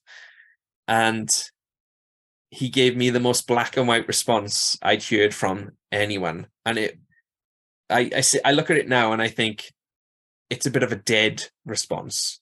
Like, like he was under complete control of the organization, because there was no feeling or sense of feeling, because I told him what was going to happen. I said, I just have to let you know that I'm going to be disfellowshipped, and they'll announce it next week. And he just went, well, that's Jehovah's arrangement for people who aren't sorry for what they've done. And he just looked me dead in the eye, like, you deserve this. You're not sorry, obviously. So what do you want me to say?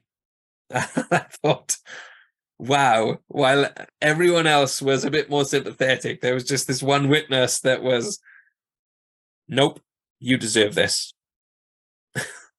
And I imagine he's probably not alone in having feelings like that. Oh no, there's a lot of witnesses that I would say is maybe more so the norm. In responses, which is just pretty much like, well, I mean, maybe I hope that I'll see you again, but you definitely deserve this. You obviously aren't repentant, so Yeah, exactly. Might want to get right and come back. But I hadn't. It was a shock for me because I hadn't heard anything like that from other people, and it upset me, but not in the ways like I was hurt. It upset me more that he implied that I wasn't sorry for what I did. You know, that well, that's what they're told, right? You're not exactly, sorry. that if somebody's getting disfellowship, it's because they're not sorry.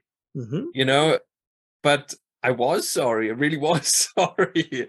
But well, and you see, the elders had already said that 3 strikes, you're out. If we have this third meeting, we're going to disfellowship you. So again, it's not about repentance. To them, they think, well, if you are sorry, then you would never do it again.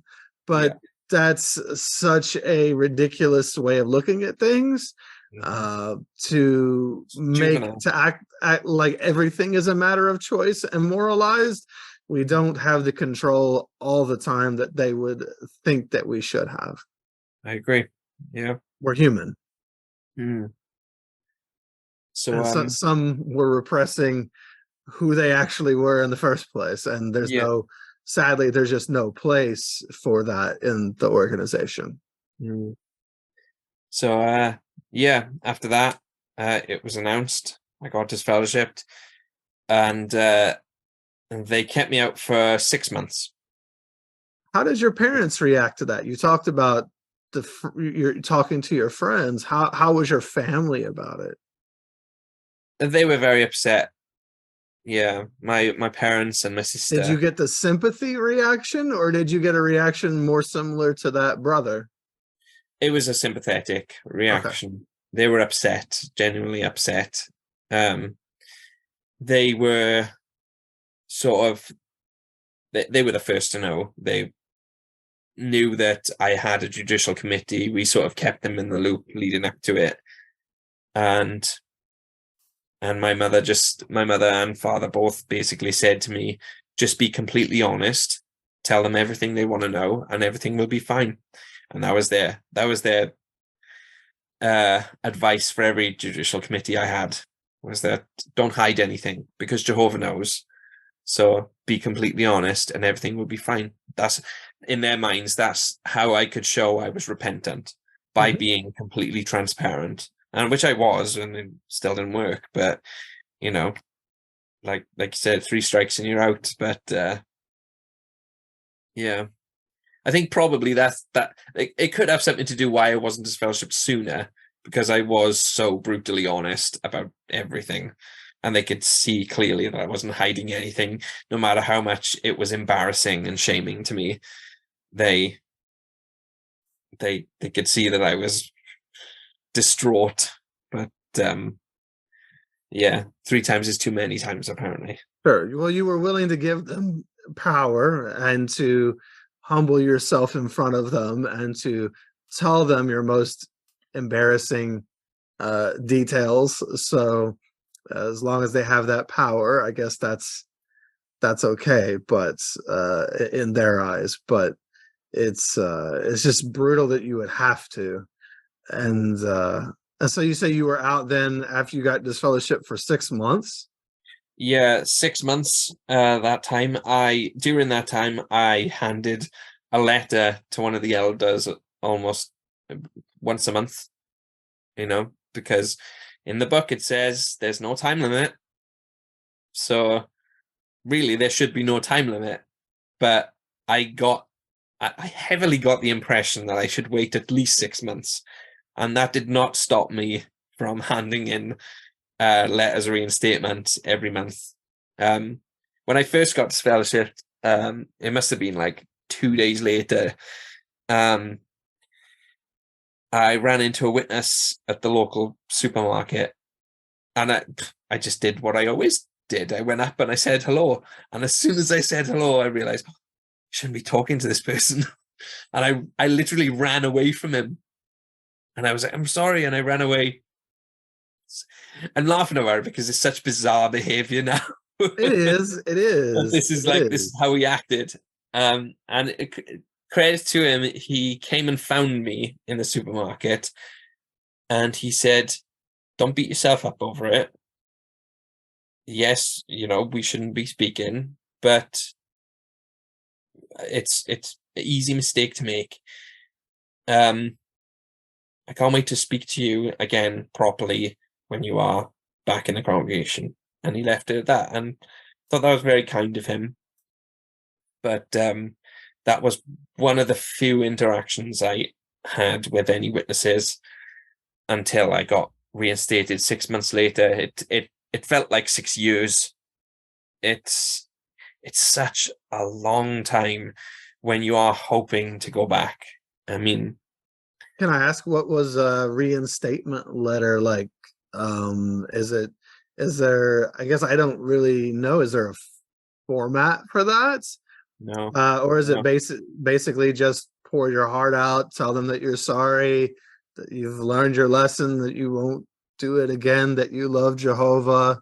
Yeah. I think Things my like that. letters got shorter.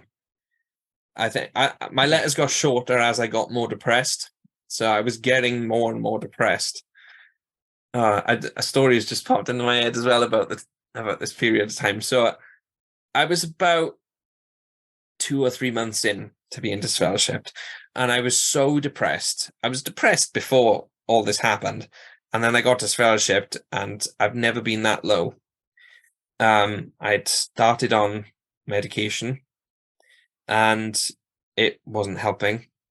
Obviously, it's all very circumstantial depression, and I spent days in bed. I barely left my bedroom for anything.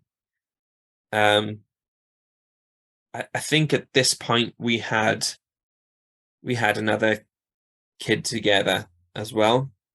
So it was my wife, 2 kids, and me, and I was depressed, and she was having to do everything with the kids. If she was going out to be with people, it was only going to be with Jehovah's Witnesses, so she always had to leave me behind. And I was miserable, absolutely miserable, and it took its toll on my wife. And she could see how hurt I was, and that was hurting her because she cared about me a lot as well. I knew she could see the damage it was doing to my mental health. And she would, on top of me handing in letters, she would approach the presiding overseer, who was also on my judicial committee, to ask how much longer would it be. There's no time limit, is there? He's really not doing well. I'm worried he's going to hurt himself. And she approached him a few times with the same thing, same concern. And one day, it seemed that he wanted to say something to her, but he didn't, until this one day where he actually spoke his mind. And it was after a Thursday night meeting. I had gone out, I'd been in the meeting, and then I'd gone out to the car to wait for my family to come out so I could take them home. And she approached him to ask him these same questions. Meanwhile, I'm sat in the car, and suddenly I see my wife marching towards the car, tears running down her face. She looks angry and upset. She gets in the car and said, I've just lost my temper with the elder. I said, what do you mean you've lost your temper? She said, I went to him again and I asked him how long things would be because you're not doing well.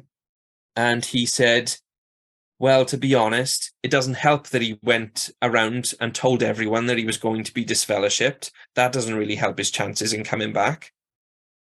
And she lost her mind. She just lost her mind. And like I said, this is after the meeting on a Thursday night. So the Kingdom Hall is still full of people. And she just went berserk and started screaming at him, saying, that doesn't matter. Why on earth would that matter that he told people? You were still going to disfellowship him anyway. Why would it matter? What difference does it make? And now I see it as like the elders, they love a bit of control, and I took Of away a bit of that. course, I yes. took This away a whole bit of that thing is power. designed for that. I took away some of that power. You know, they were going to announce it to the whole congregation, and I didn't allow that. I wanted to speak to my friends. You know, I didn't want them to do it for me. And this clearly didn't sit well with one of the elders. And seeing my wife that upset, so she screamed at this elder and stormed out of the Kingdom Hall and came out to the car. Seeing her that upset got me angry, so I stormed into the Kingdom Hall. There was still a lot of people around, and it's crazy to think of it now, but I understood it at the time. But like seeing the faces on people as I walked in, it was almost like fearful, like he shouldn't be here, you know, he should have left already type thing, and he looks angry. And I found the elder straight away, and I was like, can I have a word with you? And I started losing my temper on him as well.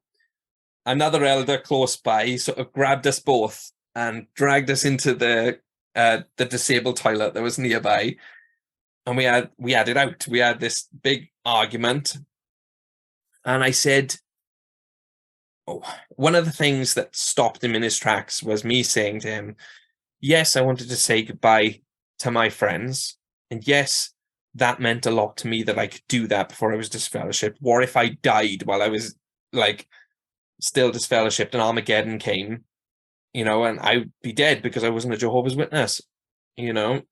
I said, but one of the reasons I did it as well was because I have a massive respect for you and the other elders.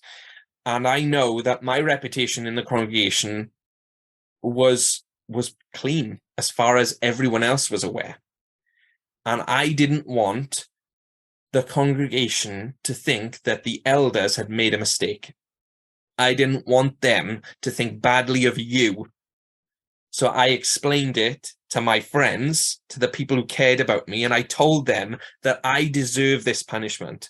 I want to reassure you that I definitely deserve this. So I'm telling them that you are making the right decision here. And he just stopped and didn't really know what to say to that. And because I had been raising my voice and getting more emotional, the elder who dragged us into the toilet dragged me outside saying, right, come on, you need some air. He took me outside and he said to me, Joel, it doesn't matter. It doesn't matter that you told people. You aren't going to be disfellowshipped for longer because you told your friends that you're going to be disfellowshipped. There's nothing that says that. I don't know why he thinks that would be the case, but we have nothing in our publications that say that you should be disfellowshipped longer because you told your friends. So calm down. That's not going to happen. And I left that situation, and about a week later, those two elders came to meet with me, and I actually got an apology out of the elder that said that would make me disfellowship for longer, which really shocked me. I have a feeling it was reluctant. I did apologize first. I apologized for storming into the Kingdom Hall and screaming at him. I apologized for my wife for doing that as well. And then in turn, he apologized for saying the things he did. But yeah, that was a bit of a... Wow. Well, you know, in the end, you see the power dynamics at play. You going back, so he's trying to play Mr. Power Broker on your wife and over you, telling your friends what had happened. But when you walked into that bathroom, as one does to have it with somebody, when you all walked into that bathroom and had that conversation, he felt disrespected You gave him that power and respect back by saying, hey, I was only trying to go around out of respect for you, which is actually a really smart power move, something to do with a narcissist. Make them feel special and like they have power, and they'll be nicer to you. And that's what you did. You gave it back to him. And then when they came to apologize, you apologized for yourself and your wife, which again gives him some measure of deference, some measure of power back. And then he was able to say what he needed to say. Yeah. But it's also middle school. It's also, or I guess primary school. We'll go with Yeah. You know, like it's so ridiculous that we're all that these are all grown adults having to argue about who's giving who the silent treatment and who told who what and blah blah blah. It's just it's ridiculous. You said this, I said this, you said this. It's like petty and ridiculous. Childish, so petty. Like I said, it's laughable to me now that I walked into that hall and people were even giving me this look like you shouldn't be here. Pretty awesome, honestly. Almost like I wasn't allowed in the club. You know? Yeah. Oh no, you're not supposed to be there. You don't have a members card. What are you doing? Yeah.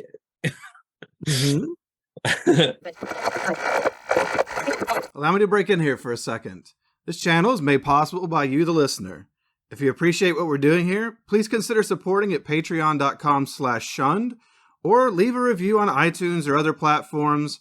Like and subscribe. All those things help the channel. If you're looking for merch, you can go get some Shun swag from the shunnedpodcast.com website or reach out there to be on the show. If you're looking for more ex-Jehovah's Witness content, I'll recommend my first podcast called This JW Life. You can find that on podcast apps as well as YouTube.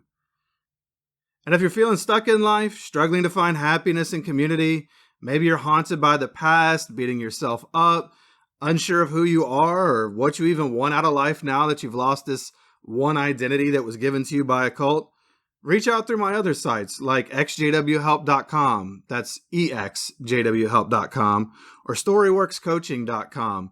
And let's see about working together to help you find a life that fits you and who you are, maybe for the first time ever. And now, back to our guest. Excuse me, I just want to scream at one of the elders in the bathroom. That's all I want to do. I don't want to be a part of your club just yet. Well, I do, but, you know, I'm willing to do this in the bathroom. If that makes you feel better. And I guess I also want to take a second and just shout out the humanity of your wife, that she was seeing how this was impacting you. Yeah. And was truly concerned as just somebody who cared. And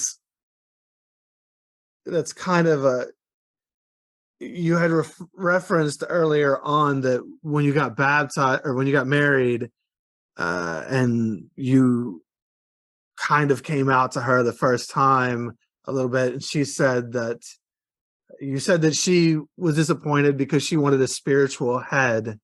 It's now you can see that, because that's what Jehovah's Witnesses tell you to look for.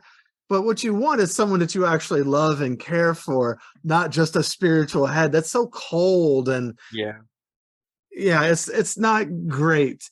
But you're seeing here genuine care from one person about another, and that's how it should be. That's what a marriage is. It's loving the other person for themselves, for better or for worse at times. And I'm glad that she was able to do that, and she was trying to advocate for you because she cared. Yeah, exactly. I can't give her enough credit, to be honest, because she must have felt quite torn as well, because she does really love being a Jehovah's Witness, you know, but there were times when I was disfellowshipped and where I could see that she genuinely felt that this type of treatment was unjust, you know, and that I was being hurt by it, and she didn't like that, you know.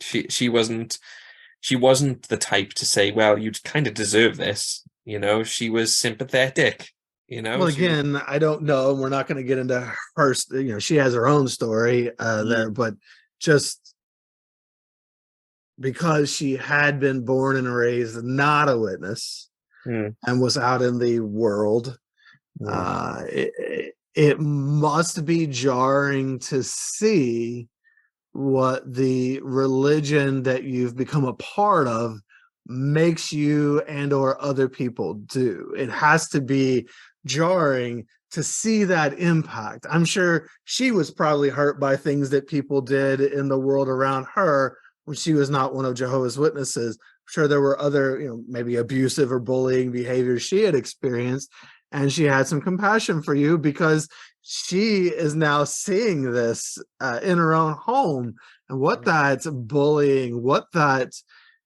manipulation of another person does to them, that abuse. And it's just a shame that she found a group that happens to do these things. She's seen it firsthand. It's a horrible thing to do to another person. It's to act like they're dead. Yeah.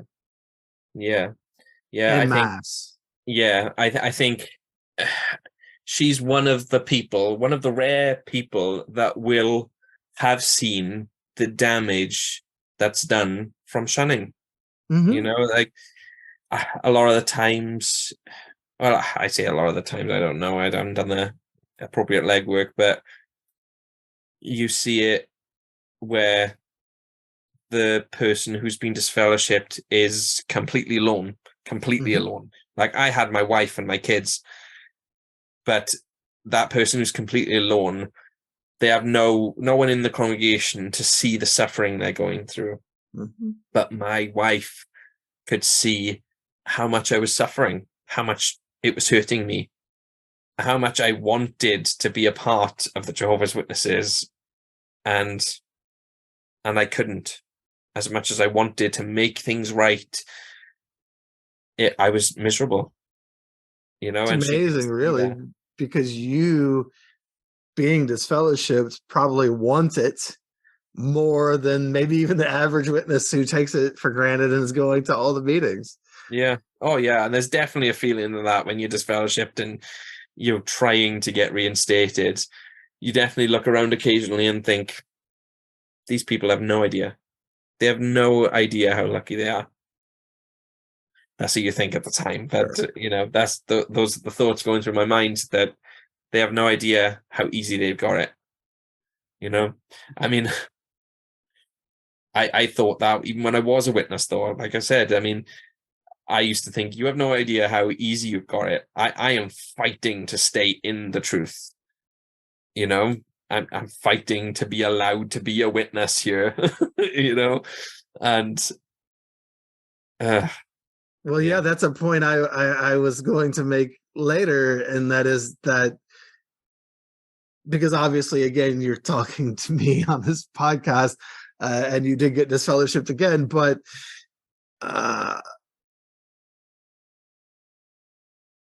how can any people, Jehovah's Witnesses, when somebody leaves for whatever reason or however they leave, they always act like it was some decision made on a whim. Like, you just want to go out there and sin. You just want to go out there and party. And it's like, no, you have no idea how hard I have fought and pushed for, sometimes for some people, decades. In your case, a long time, your whole life, to fight against who you are. You put more into it than a lot of the people who are still in there, and yet you get no credit for it and are dismissed like you're just some dirty sinner who doesn't care. And it's like, no, I cared more than most people. That's just not it's just not, well, now I know it's not right. It's not true in the end, but I fought tooth and nail, and so did you, obviously, in your ways. It's brutal to have that dismissed like you just don't care. You took the easy way out. So easy. They wouldn't say that about someone who committed suicide, though, would they? They wouldn't be so heartless as to say. I mean, I know people say it, but people do. That you took the easy way out. I know people say it, but people who have good hearts and genuinely, like even as a witness and knowing somebody that in our congregation committed suicide, I never had the thought of, that person was just selfish then. They took the easy way out. I felt for that person, and yeah, it has to be pretty dark inside to do exactly. something like that. But they and just don't probably see it. for a long time, nobody does that just because one day they got a little low. No, Exactly. that's not how it works. But they don't see it in the same context if you leave the witnesses, They just continue to ask themselves, why would anybody leave, without actually thinking about the answer? Mm-hmm. They just keep saying, but why would you leave? This is the best life ever. And then full stop, let's think of something else, because we can't actually think, we can't be allowed to think of what the possible answer is. Yeah, because there must be a real and serious reason for people to leave something that is going to cost them so dearly. Why would you ever do that if there's not very real and very important reasons? Yeah, exactly. So let's get back to your story. You say you got reinstated. What was that like? As you can imagine, there's a lot of love bombing. Mm-hmm. It was like something from a what's that movie where there's like this alien type thing that gets inside people and they all act the same way. What's the movie I'm thinking of? Body Snatchers. The Body Snatchers. I was gonna say, you can ask me what's that movie and I'll almost never know. And the Invasion of the Body Snatchers. Yeah. Snappers, I think is that. The Invasion of the Body Snatchers. And like the reason it reminded me of that was when they finally said, I accepted my reinstated letter, and they gave me you actually have another judicial committee basically to be reinstated. And they said, yes, we're reinstated. It will be announced at the next meeting. I was sat there so excited through the entire meeting. I'd never felt, well, for the last 6 months anyway, I hadn't felt that happy knowing that this is going to be announced. And nobody knew. It would be a complete surprise for everyone. My closest friends were there. My parents were there. My brother was there because he had started to come back to the meetings. And when it was announced, it was funny actually. The elder who caused me problems before was the one to announce it. He went up on the platform and announced it. And I just had this sea of heads turned towards me and look at me. It was so bizarre because I spent 6 months with every single person in our congregation avoiding eye contact with me and completely shunning me. And then as soon as they were given permission of a man standing on the platform, they all looked at me at the same time. Obviously not every single person, but there was just a lot of people who just turned around because they knew I'd be sat in the same place every meeting on the back row. And I just had this sea of heads turn and look at me with big smiles. It was so, it was almost creepy when I think about it. That sounds incredibly creepy. Yeah. And then obviously they had to wait until the song and prayer. So we had the song and the prayer. And as soon as there was the amen at the end, there was this flock of people that came and just engulfed me, So there's the love bombing, they were so happy to have me back. I mean, I don't want it to sound like I was this really popular member of the congregation. I don't think I was like popular or whatever. I think I was just well liked, that I think they hadn't thought of all the younger people in the congregation. I don't think they ever expected it to be me. If they had to guess that somebody would be disfellowshipped, they probably never would have guessed it would be me. So everyone flocked around me. There was lots of tears, lots of hugs. And basically things went back to normal overnight. You know, I was accepted back into my social circles straight away. If anything, people wanted to associate with me more, you know, and it was bizarre. But yeah. So how did it feel? Did you have a moment at all of, and maybe not because you truly believed, but did you have a moment anywhere in there where you kind of felt that, well, here you guys haven't said boo to me for 6 months and have treated me like I was dead and wouldn't even give me eye contact, and now all of a sudden you want a piece of this? Now all of a sudden you all want to be around me? Did that feel weird in any way to go from one extreme to the other? You know, I can see that would be the logical place to go. But I know that the reason I didn't feel like that was because I hated myself so much before I got disfellowshipped. And I genuinely felt that every bad thing to happen to me before running up to the point I got disfellowshipped, I deserved. I deserved every single thing. I'm being disfellowshipped and being treated that way and being hurt so badly by the people around me. While it hurt me a lot, I deserved every second of it. I deserved every second of that disfellowshipping. I deserved every second of that shunning. Every time I passed one of my closest friends in public and they ignored me and it hurt me, I deserved it. Every time I felt that stabbing pain in my chest of pain from being shunned by someone I loved so dearly, I deserved it. That's actually a really good point, because sometimes you'll notice people who are out and they'll say, my experience wasn't that bad. It was fine. There was nothing wrong. And my experience with Jehovah's Witnesses, maybe I'm not one anymore. Maybe I'm even shunned, but it wasn't that bad.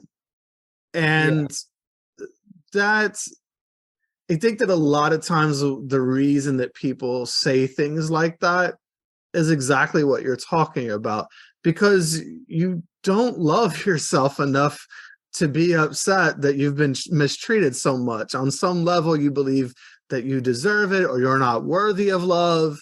And so it's okay that you've been treated that way because it was just you. And what do you really matter? And so a lot of times it doesn't hurt us because we don't love ourselves enough to be hurt by it. Yeah. And that's what they do in the organization. They really get us twisted up inside. Yeah. And I think there are, through my experience with other Jehovah's Witnesses as well, growing up and seeing ex-Jehovah's Witnesses and interacting with them, they don't always have the same connection as I did with my congregation. Sure. You know, their connection with their congregation, they can almost separate themselves from, but I just physically couldn't do that. It really was my life. It was everything. It was my world. It was like being told or being forced to live in another country. You know, that was my disfellowshipping experience, that it was like living in another country where no one spoke the language and I was invisible. It's like sent to Siberia or something. Yeah, exactly. A faraway, isolated place. That's but to some people, it's just like moving to the next town over. Sure. So it's like, there's all new people there, but it's not really that big a deal, is it? Yeah, but if you love yourself, you're going to realize that you were still kicked out of your hometown. Exactly. That's not okay. That's still not cool to do to people. So all right, so you go back and now you just fall into line and do your thing again. Yeah, basically, I try to slowly, obviously, because they're not going to give me privileges straight away. So I try to slowly build up my position again in the congregation. I even get to the point where I'm being encouraged to pursue being a ministerial servant. I never got there, but there were a couple of elders who were encouraging me to get to that position.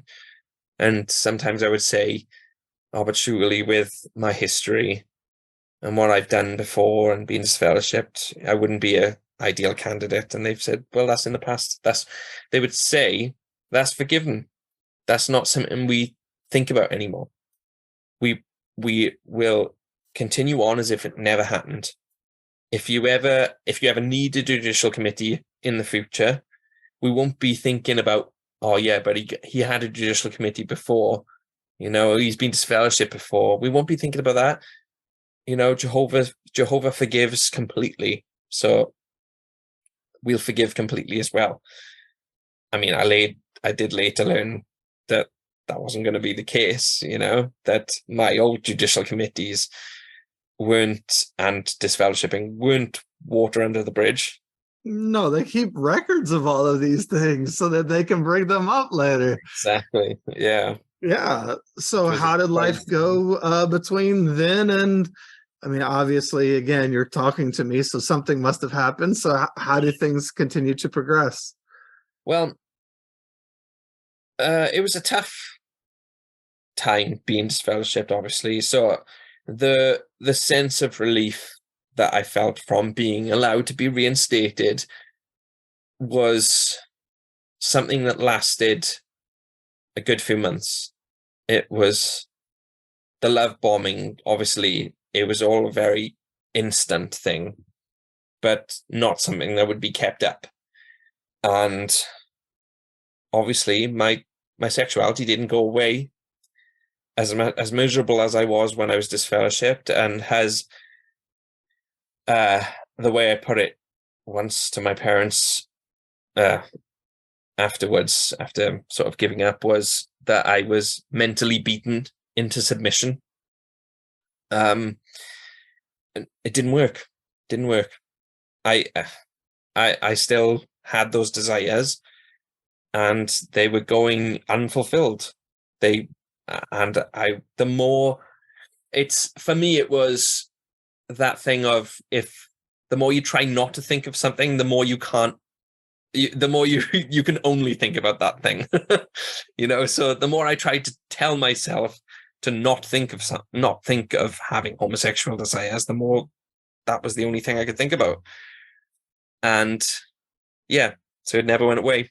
And I had given in and watched pornography, and I didn't confess it to my wife straight away. And even she asked me at one point, have you done something you shouldn't have, do you need to tell me something? And I was terrified. I think she knew when I lied to her, and I hadn't, that I was lying, because the absolute terror must have been all over my face, because I felt it. I felt my blood was like cold inside me, and I must have gone white. But I didn't want to tell her, and I think she knew. I was lying to her. But yeah, again, a little while down the line, we sat down, we had a discussion, and I confessed again to watching pornography, and she didn't take it well again. Give me the impression that like, this was it again. I can't do this. She's like, I can't do this again. She left me in the house. She left the house. She took our car and she drove away. And this is something I still feel bad about to this day. But so one of my closest friends, my best friend, he was my best friend because if I called him, he would be there. He would be there as quickly as he could. He might have just woken up and he would just get up straight away, put his clothes on and come to my house and just be there. that's how I knew he was my best friend, because he would just be there no matter what, And I called him and I said, so I need you to be there for me right now. Something's happened. My wife left in the car. I can't explain why, but I need you to be here and watch the kids for me. We had 3 kids by that point. And I said, just be here for me, please. I need you to be here for me. And the reason I feel bad about it is because I had the intention of ending my life. And I couldn't do it in the house by myself with the children. And I was asking him to watch my children while I left the house to end my life. I didn't know where my wife had gone. So I took all the antidepressants I had in the house with me, put them in my pocket. I didn't realize, but my wife had come back not long after, and my phone was blowing up. I was getting calls and texts, and one thing that stopped me was my best friend was calling me, and then he texted me and said, "You cannot do this to me." And he was right. I couldn't do that to him. He would have to live forever knowing that he just tried to be there for me. He tried to help me, and I took advantage of that, and that was the last thing I ever did to him. Incidentally as well, I had the pills there with me and I couldn't do it. I just couldn't take that step. And he said, "Please tell me where you are." And I did. I told him where I was. He came to pick me up. We didn't say anything to each other in the car. He took me back to my house. My mother, my father, my wife was there. They asked my friend to leave, and he did. And I said to them, I barely came into the house. I just sort of came in, closed the door, and I sat at the door. And I said, "But I can't do this again. I can't do this again. It hurt me so bad last time. I can't do this again. They're going to disfellowship me straight away this time. I don't stand a chance. My wife doesn't want to be with me. And anymore. And I've got nothing. If I can't be in the truth, I've got nothing. So I just want to die." I said, "I want to die." And my mother said to my father and my wife, "Can you go in the other room a sec and let me talk to Joel?" And they did.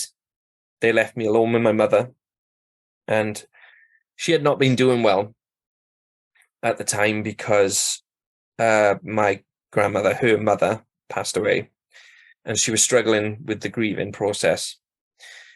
And once they were out of earshot, she came down to my level and she said to me, "If you want to go, we need to go together," she said, "because I can't lose you. I can't lose another person that I love.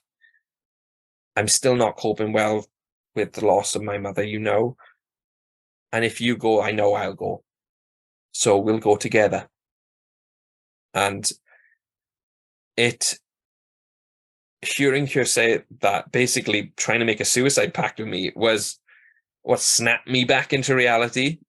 And I don't know that what she was doing, it could have been a manipulation tactic, to be honest, because this is kind of the person that my mother is. And looking back on it with hindsight, it could have been that she was trying to snap me back into reality, and trying to make me see the damage that I could do by ending my life. And it worked. it worked. I said I wouldn't do anything. But I had, from that point onwards, I had all the same things that led up to a judicial committee, confessing to an elder, talking to 2 elders, then sitting down at a judicial... Well, so after I confessed to the elders, they decided that they didn't, apparently as a body, they didn't want the same 3 elders on my judicial committee. And I don't know, obviously, how that decision was made or why, but they wanted 3 new ones to talk to me for a judicial committee. And it was nothing like my other judicial committees. So the first 3, I genuinely thought that they cared about me in the first 3. I genuinely felt that. I genuinely felt that they really didn't want to disfellowship me. But in this one, it was with one quite strict and firm, and no, there was no type of feeling from this one elder. And the other 2 were actually fairly new elders, and they didn't really say much throughout the entire thing. And I got the sense very early on that the lead elder had already made his mind up. And I was crying and begging them not to disfellowship me again, and that I was sorry. And this elder just led me around in circles. He kept asking me questions that he wanted a specific answer to.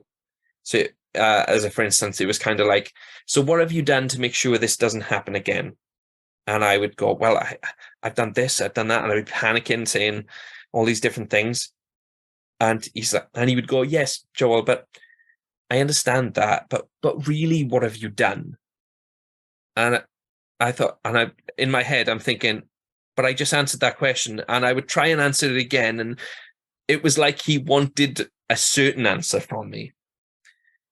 And as much as I tried, he kept asking me the same question until I realized what the answer was that he wanted. And he asked me again, what have you done? What have you done to make sure it doesn't happen again? And I said, nothing. And that's what he wanted here. He wanted me to say that I had done nothing to make sure that I didn't do these things again. And that was it, basically. I was sent outside the room, as is protocol with a judicial committee. They send you out to sit outside the room while they make their decision. Previous judicial committees I had, it took a fair amount of time. This one was about 5 minutes. They basically, the way I see it now, is that they took 5 minutes to decide that I was to lose everything. And it devastated me. I came back in and they told me, yep, I'd be disfellowshipped this time. And even though before the judicial committee, I had elders from my previous judicial committees try to reassure me that everything would be fine. I just had to be honest. Your previous judicial committees, they don't matter. I even had one elder come to me by himself, which I thought was a bit odd because they always come in pairs and to have specific calls. And he came to my house one night and he asked to speak to me outside. And he tried his best to reassure me that I wouldn't be disfellowshipped, that I had to be honest. And he said, don't panic. You're panicking. You're worrying about it too much. You won't be disfellowshipped. But I don't think they were counting on this brother, this certain elder, being so dead set on disfellowshipping me. But yeah, so... Well, it's have you ever read the book 1984 or seen the movie or anything? I think I've seen the movie. All right. What is 2 + 2? That's a question. So we're going to, so what the same question was asked of you, and that is, what have you done to change this? What have you done? And he wanted a specific answer. He was going to ask that question in whatever way he had to until he broke you down and you gave him the answer he wanted. Yeah. And it's the same thing. And ultimately, in the end, there was nothing you were ever going to be able to do about this, because it was just a judgment of who you are. And there's just no way you could ever, you have to be who you are. Obviously, trying not to be who you are was not working long term. And they were never going to be able to accept you. Certainly priors come up in judicial committees. I'm sure they were well-meaning in whatever way in their talks with you. But it absolutely does matter. That's why they keep the records. And I'm not surprised they also sent a second a group for the judicial committee. At least in my mind, it kind of makes sense, because they don't, if they're saying they truly forgave you for the first one, then they can't use the same group to have a conversation with you. We all know at the end of the day, though, they don't forgive, they don't forget. And it's your priors were going to be used as part of a pattern to establish that you're not repentant because you continue to do this thing, and that's the only thing they can see. They don't care. It's crime and punishment. Yeah, for sure. So you got disfellowshipped again, which was your worst nightmare. Did you go tell people again? So I actually appealed it this time. This time I was so terrified of being disfellowshipped again. That had obviously had a contributing factor, but in my mind I was so dead set that I was repentant, though. I was like, but I am repentant. I am repentant, and I am sorry, and I don't want this to happen. I don't want to do this again. I really am. So in my mind, I was thinking, like, even though I felt a little guilty about it, because, didn't want to, say that the elders had made a mistake. Didn't want to sound like an apostate. I thought they'd made a mistake. I left that hall that day, and I got in the car, and I basically had a meltdown. I screamed, and I thought, I can't believe this is happening again. No, it can't happen again. I got back to my house after that judicial committee, and my friends, a couple that we were friends with, were actually coming to stay with us, and I didn't realize they'd be there when I got home. And I walked in, and I was like, oh, they're here. And he could clearly see, like, wait, what's wrong with you? And I was the only person I did tell. And I told him that I was going to appeal it.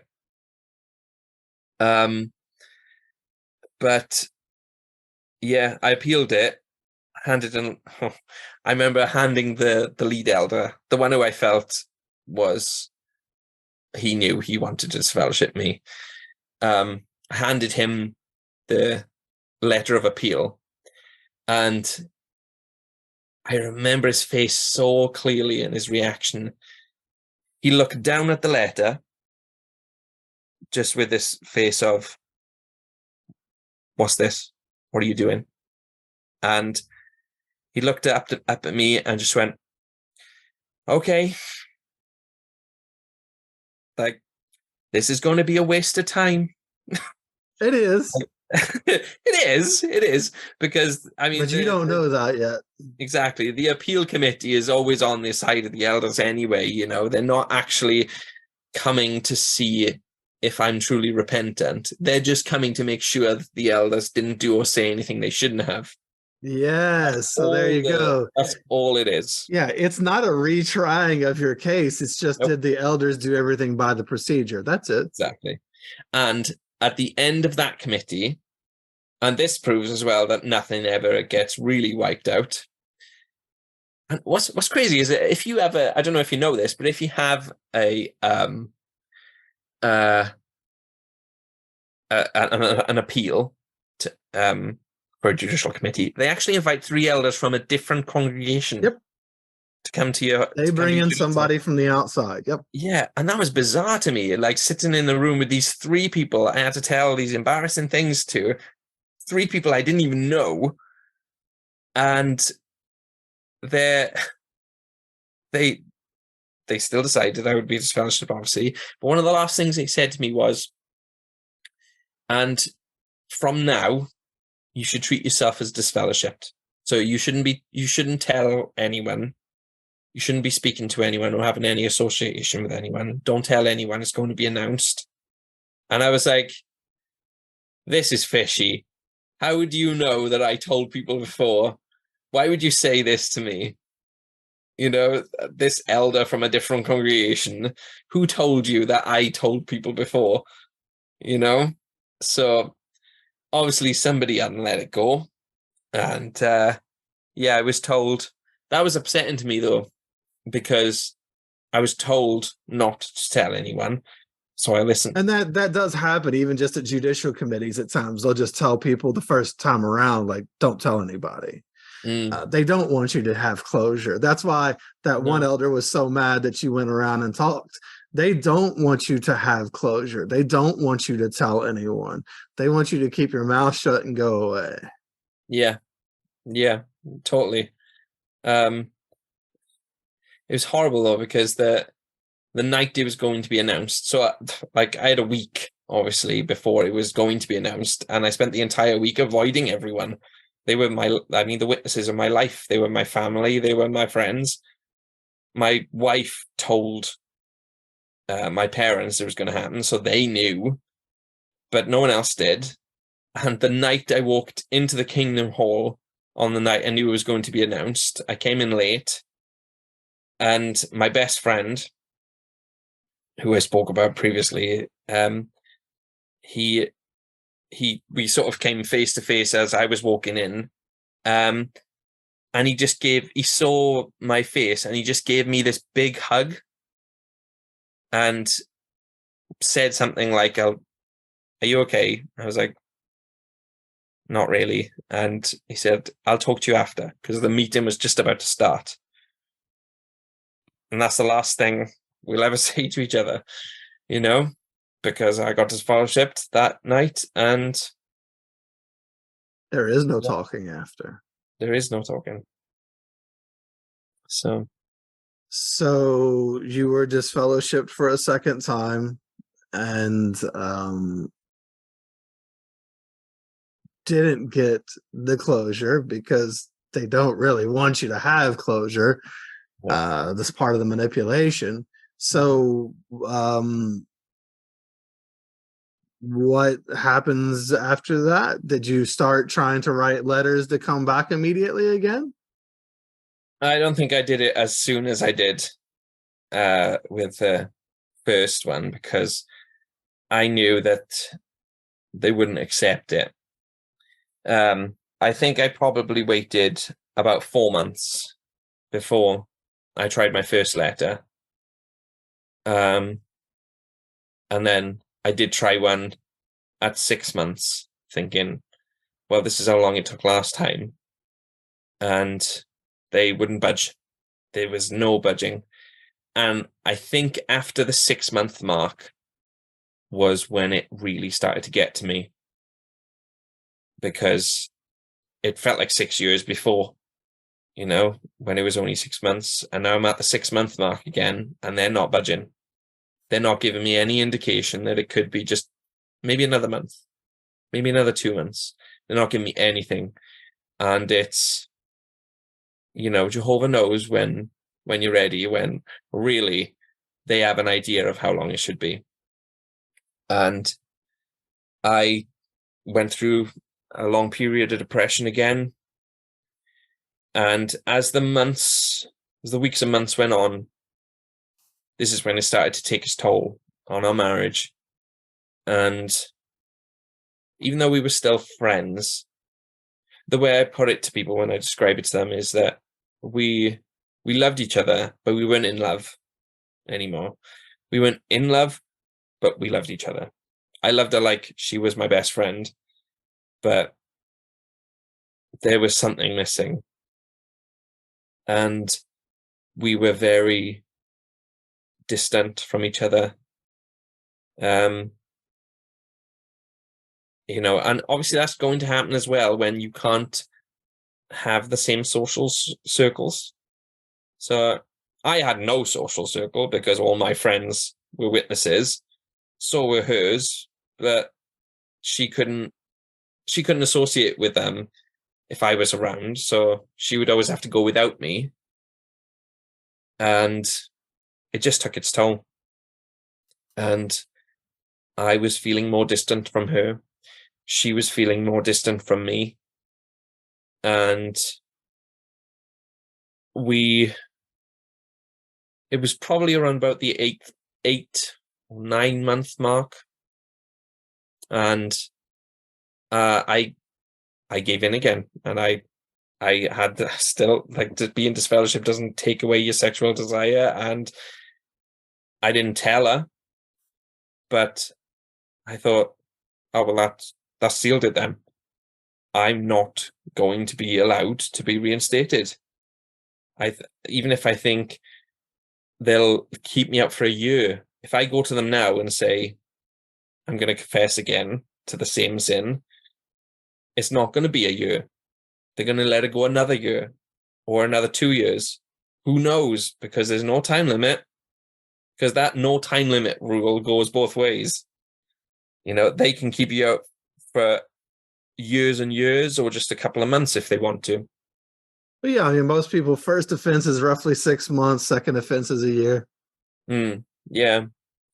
Kind of on average. Yeah. But getting to that year mark, then I'd say it was just before we got to about the year. And I couldn't even tell you how it happened, but me and my wife sat down after I came home from a shift one night, and the topic of our relationship came up, and we started talking honestly for the first time in a long time. We realized that I wasn't happy and that she wasn't happy, and we weren't happy being together. We weren't happy with each other. We weren't making each other happy. We were just going along and being a married couple just because that's who we were. You know, there's no other way of being. And I basically said to her, I think I want to give up. You know, not on life this time, but I basically said, as much as I want to be a witness, I can't keep doing this. I want to give up. I don't want to go to meetings anymore because it's making me miserable. It's making me want to die, knowing that I have to walk in there and see all the people I love and that they're just going to treat me like I'm dead.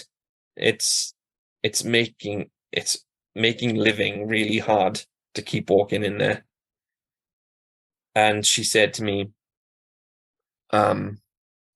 well, something that I've always told you is that, you know, I would keep trying to make it work with you as long as you didn't give up on Jehovah. And if you're giving up on Jehovah, you know, and we've both decided that we aren't happy, then maybe we should separate. And it was a really mature conversation. You know, it wasn't an explosive breakup or anything. We just both calmly and slowly came to the conclusion that we weren't happy and that we should probably break up. And the next day, was a Sunday, so we had a meeting. She wanted me to move out as soon as possible. It was all so quick. We told the kids that day as well, and I moved out that evening. Wow, it is kind of a little reminiscent of your parents with your brother and how they were like, well, wait, you don't want to be one of us? Then get out, Yeah. right? And that's kind of how witnesses are. It's once they realize that you don't want to be a witness anymore, it's like, well, you know what's going to happen. You got to go. Yeah. That applies to everyone, though, doesn't it? I mean, they love bomb any visitors that they have coming to the meetings, but if there's anyone they deem a time waster that's not really going to become a witness, they're like, oh, well, I'm not really going to give them the time of day now. Yeah, and somehow they call that love. Yeah. It's not the most loving way to be. Yeah. Well, love accepts people who are different than you. You don't need people to be exactly the same anymore. So anyway, so you got out quick. It sounds like things changed really, really fast. So you were out pretty much within 24 hours. Yeah, that was me leaving the house anyway. I mean, Okay. I still had these beliefs. I still believed it all. I still believed that it was the truth. But it was this weird limbo state that even though I believed it was the truth, I didn't want it, because I had gotten to a point where I thought that this is what's making me, that I thought that I was making me unhappy, and that I couldn't control what was making me unhappy. So I might as well just give up, throw caution to the wind, and just accept my fate when it came. You know, when Armageddon came, I'd be dead. And until that moment, I'm not even going to think about being a witness anymore, because I can't do it.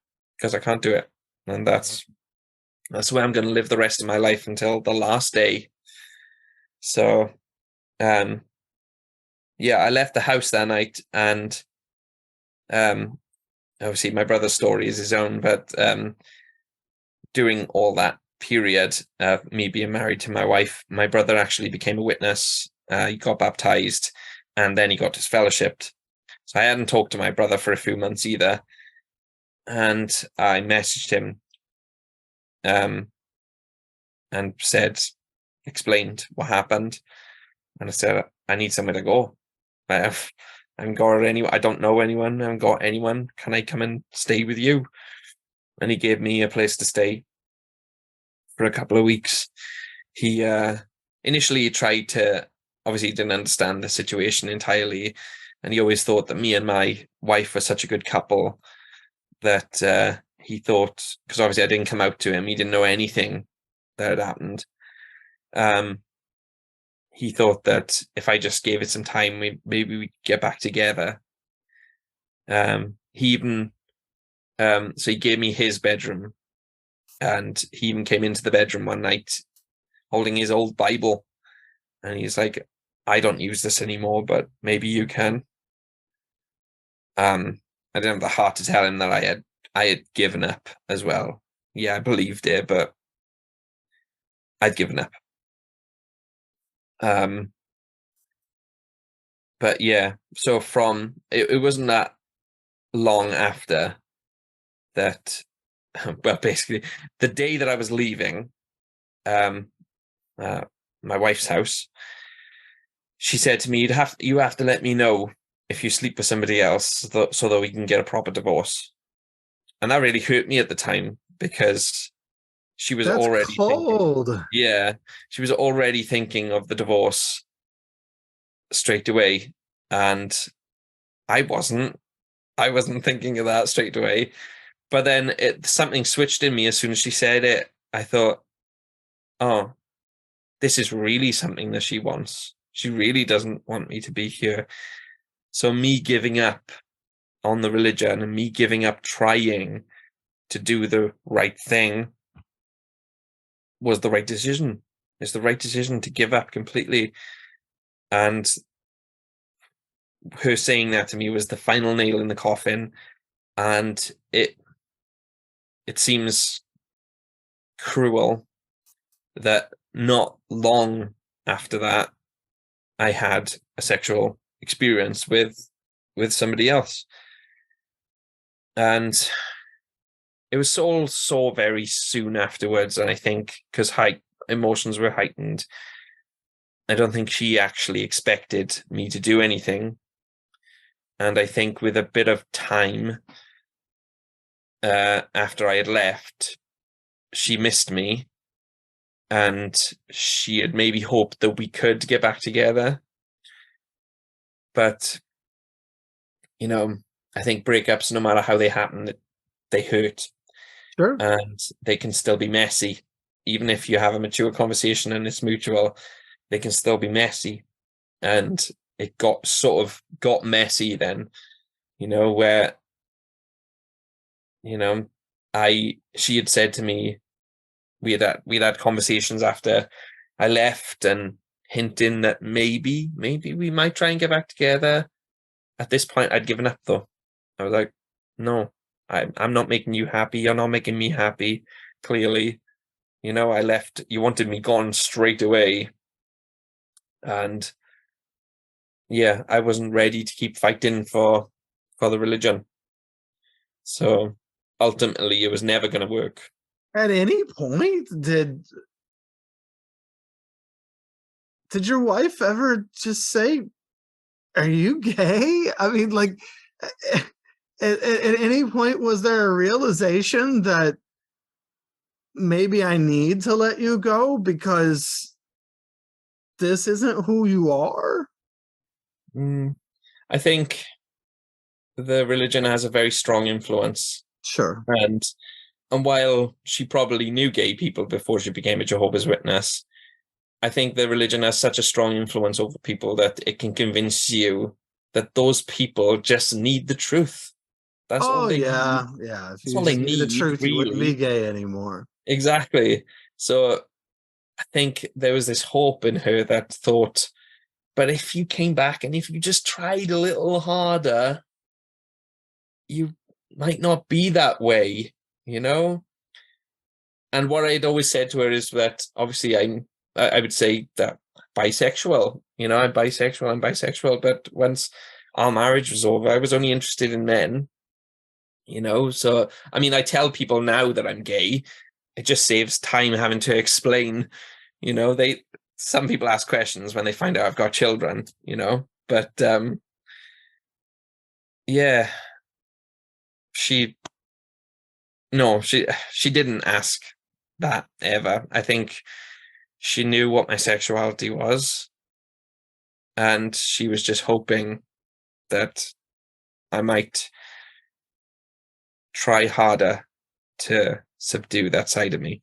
Well, I mean, it's like so many things as a witness, isn't it? You see something that doesn't add up or that you don't like, just as one of Jehovah's Witnesses, but you think, well, if only I try harder, if only I could change something, it'll work, or it's just me, I don't get it, I'm not seeing something clearly. You just learn to live in a certain amount of denial, and that's how you make it as one of Jehovah's Witnesses. It's also, I mean, at some point here, you would think that a person would just say, well, are you just, is that what this is about? But again, the level of denial that witnesses live in, it's difficult. Because you want things to be true, so you find ways to make them true. Exactly. You no longer could make it true, so you've now gone out on your own, you've had your own experience, but obviously you still believed it. So where in the path do you stop believing this? What starts breaking it down for you? Or where do you go?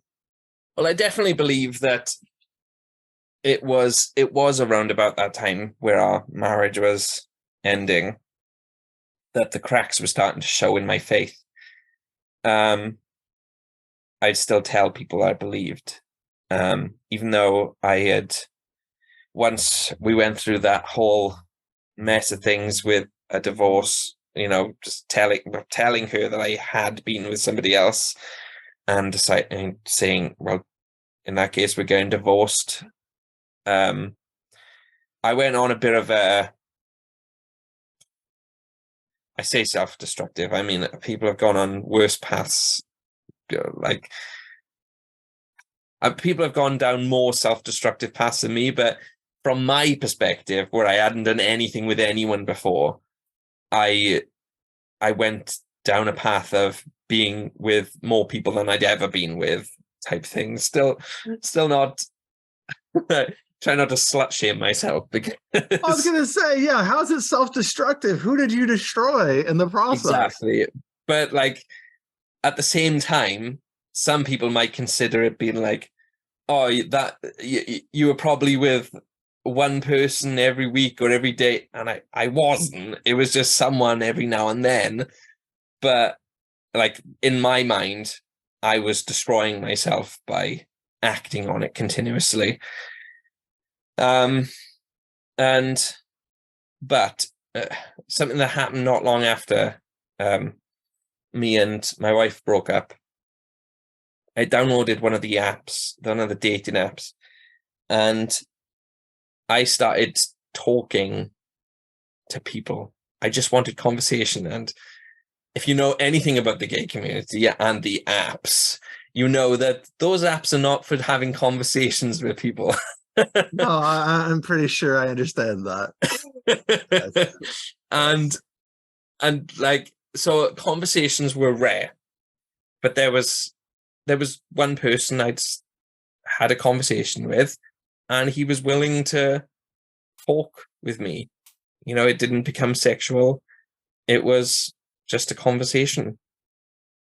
And we talked and we talked and we kept talking and we became friends.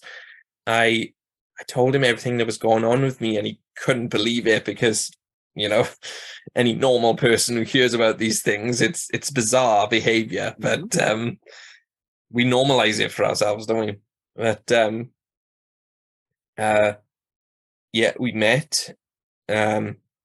He introduced me to his husband, and they became my first friends outside of the Jehovah's Witnesses, and they were just utterly and just completely supportive of me.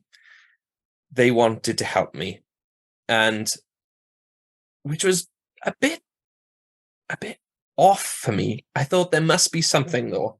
What's behind this kindness? There must be a reason why you want to help me. Because I'd been taught my whole life that a worldly person doesn't do anything for anyone unless they're gaining something from it. When in reality, Jehovah's Witnesses don't do things for other people unless they are getting something out of it. Exactly. Yeah. Unless they are Jehovah's Witnesses, you're not getting anything. Yes. So, but I was experiencing what I didn't realize at the time, but was unconditional love. They were being unconditionally kind and loving just because they heard what was going on with me and they wanted to help. They were just people that wanted to help. And that was as simple as it was. There was no ulterior motives behind their actions. They just wanted to help. And it took me a while to understand that. And I didn't entirely believe it at first. But yeah, they were my best and closest friends and still are now. But yeah, they helped me to get to a more secure spot in my life. And then I met my now boyfriend, Aaron. So I didn't meet him through the apps, actually. I can't remember how I came across him on Facebook. And I thought he was cute and attractive. And I thought, why not just talk to him? I I've got like lots of friends I can talk to, and people just don't do that these days. So I thought, what's the worst that can happen? What have I got to lose? I could talk to a complete stranger and he could ignore me.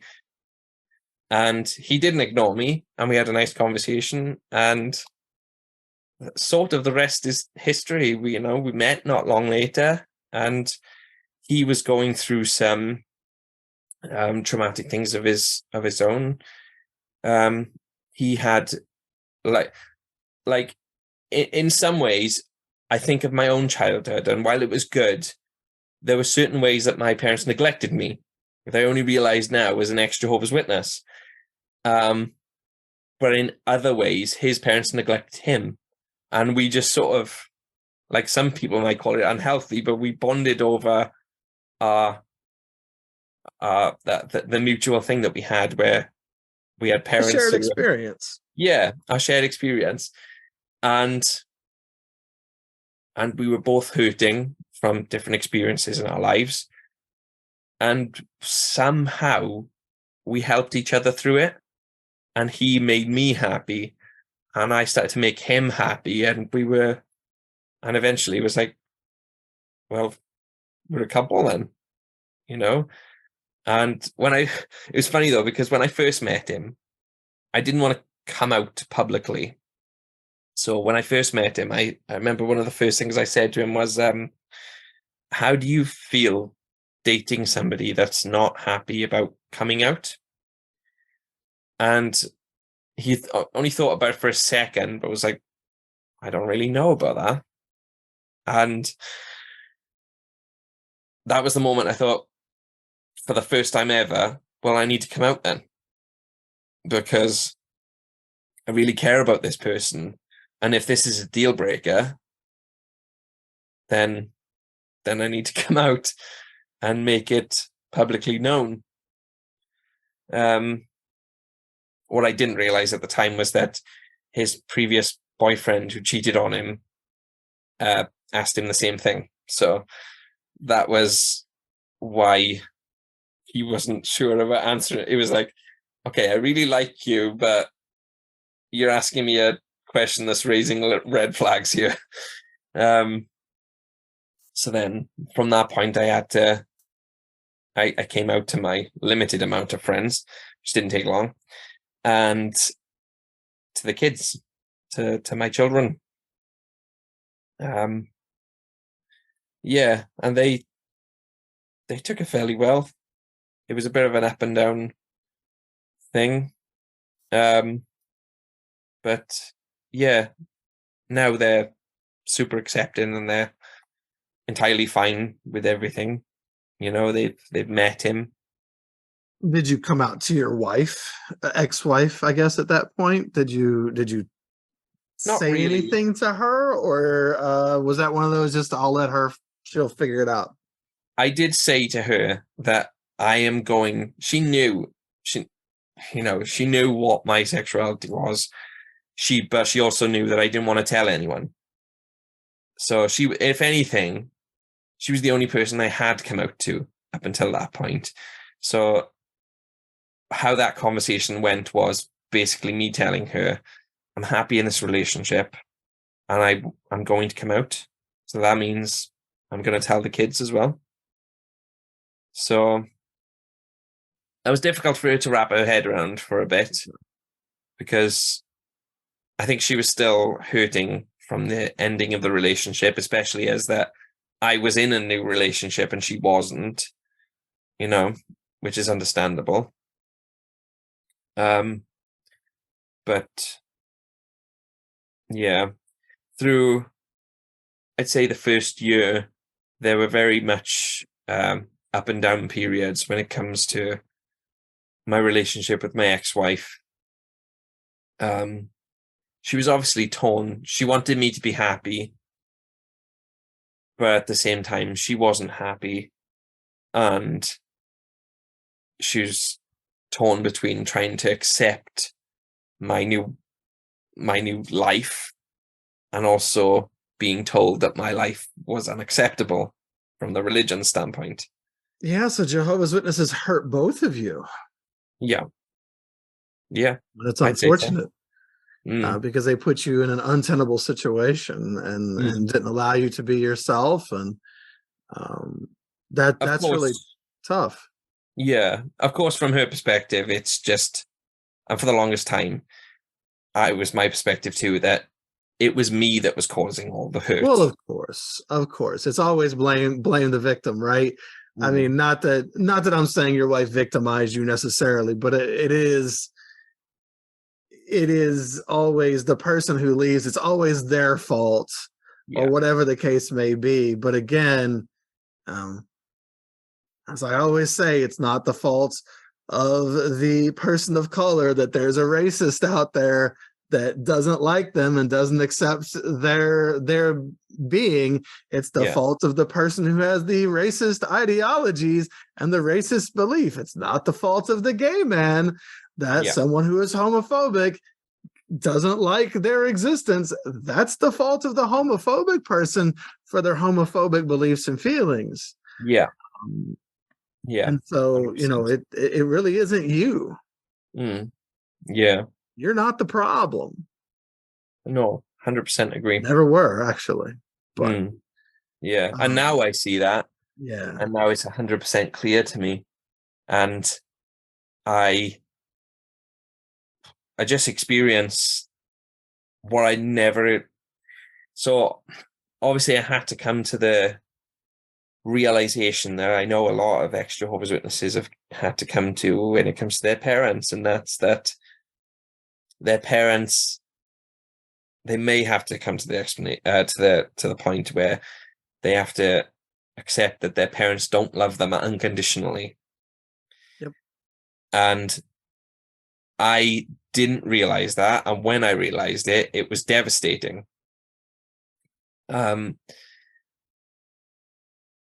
So sorry, I can't remember where I was going with that point now. But, well, no, that's a hard realization. It's a really tough thing, because our parents, I think our parents love us as much as they can, as much as they understand love, but they just don't understand what love is. No, Jehovah's Witnesses in general just don't really understand that you can love someone that's different than you. As I was going to say, I think that was one of the contributing factors to me realizing that it wasn't the truth anymore, that I was becoming happy.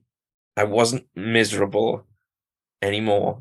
I wasn't hiding who I was anymore, and that didn't make me miserable.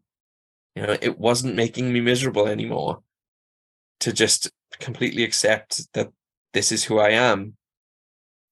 And while my parents were showing me completely conditional love, the new couple that I spoke about, my new friends, well, I was struggling financially at one point, and they offered for me to move in with them because I couldn't afford the flat that I was renting. And they said, move in with us and we'll rent free. And once you're financially stable and you can move out, then you can move out, but there's no pressure. You can stay with us as long as you want.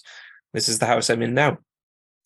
I still live with them, and they're not in a rush for me to leave. They don't want me to leave. They've expressed it many times, even when I've been looking for houses, possibly to rent and possibly to move out. They've expressed that they don't want me to move out really, but if I really want to, then they'll be okay with it. And they'll be excited for you on some level, and they won't shun you, right? Exactly. Yeah. Because that's what you're so that when you love someone, you should be excited for them when they figure out who they are, or when they hit certain milestones in their life, even if it's something that maybe isn't the path for your life. It's like, oh, well, I'm happy for them. And to be able to do that, that's love. When your own parents are unhappy with the fact that you're happy now, that's messed up. Yeah, totally. It's really messed up. Yeah. So that was a big thing that made me think You realized there was no real love. yeah, the whole love aspect of it made me think this isn't quite right. So I started questioning things then. And then, but I was still too scared to really look into it. Sure. So I'd maybe watched a little bit of an apostate video here or there, but then sort of didn't want to watch anymore, cut it off type thing. Mm-hmm. And then my next big step towards completely waking up was having a text message off one of my close friends who was a witness. And he was just checking in on me, asking how I was. And I thought, this is bizarre. You know, why would he be checking in on me? You know, he knows I'm not a witness anymore. He knows I'm disfellowship, but he was one of my closest friends when I was a witness. You know, we spent a lot of time together. And I thought, oh, maybe he just misses me and hopes that I come back type attitude. And I fearfully asked after a bit of back and forth, you know, I think I basically asked, like, you realize you shouldn't be talking to me though, is everything okay? And he basically said, I've been looking into some things about the organization and I don't think I believe it anymore. And I remember feeling such relief that I might be gaining back one of my friends. And I was so happy to hear him say that. That was probably another, you know, step towards thinking that this organization is not the truth, because I was desperately wanting him to say that he's not going to be a Jehovah's Witness. He was still a Jehovah's Witness at the time. But the more we contacted each other back and forth, it was clear that he wanted, if possible, to fade, which it basically didn't happen for him. He'd been discussing what he'd seen, what he'd researched with his family. He'd had these conversations with the elders as well, and it all seemed fine right up until he had a conversation with a friend of his, and then that's where they drew the line for him.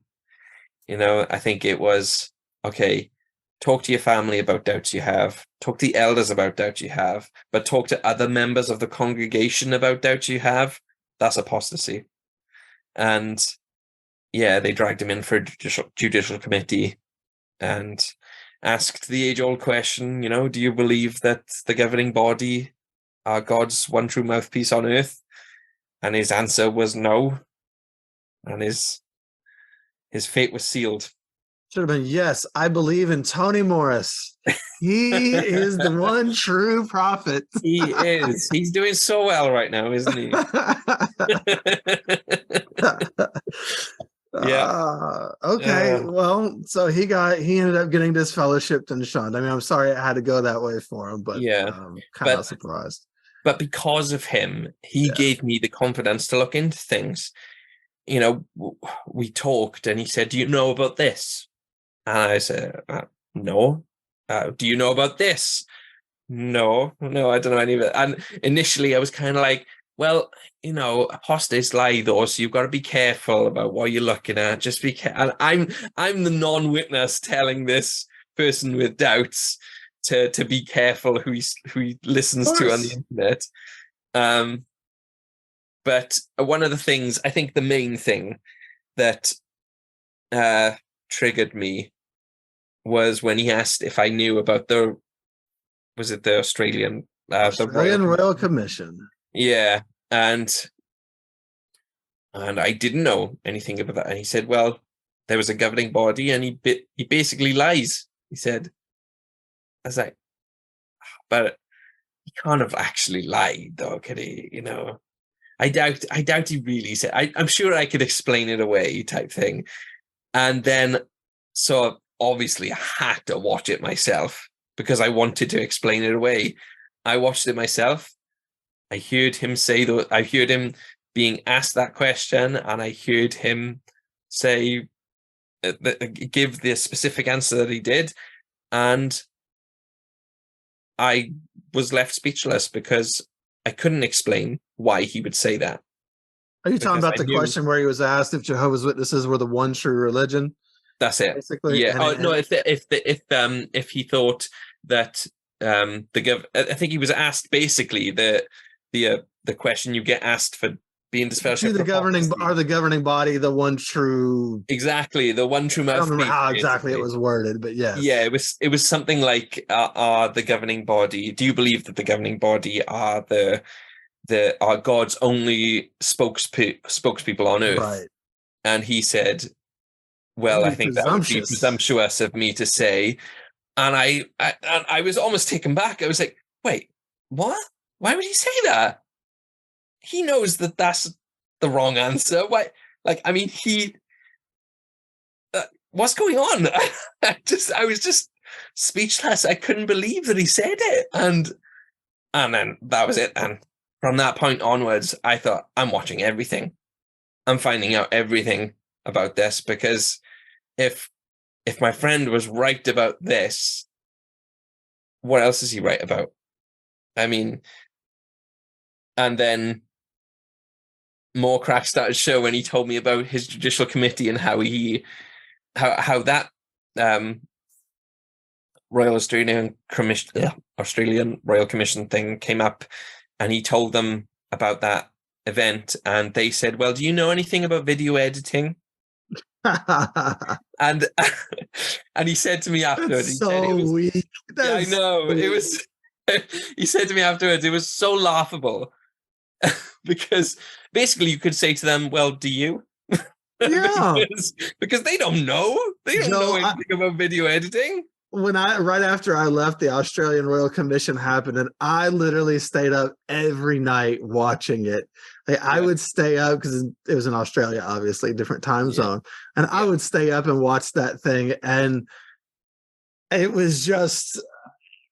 It's not even just the government. You can take the whole governing body member piece out of that. If you can watch the Australian Royal Commission and walk away saying, this is God's organization, more power to you, because they are just an embarrassment in that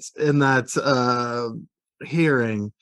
And they called out in so many ways, just over and over. They lied, they obfuscated, they kept getting caught in it all. If you can watch that and you still say, hey, these are the people I trust, I will ride and die with these people.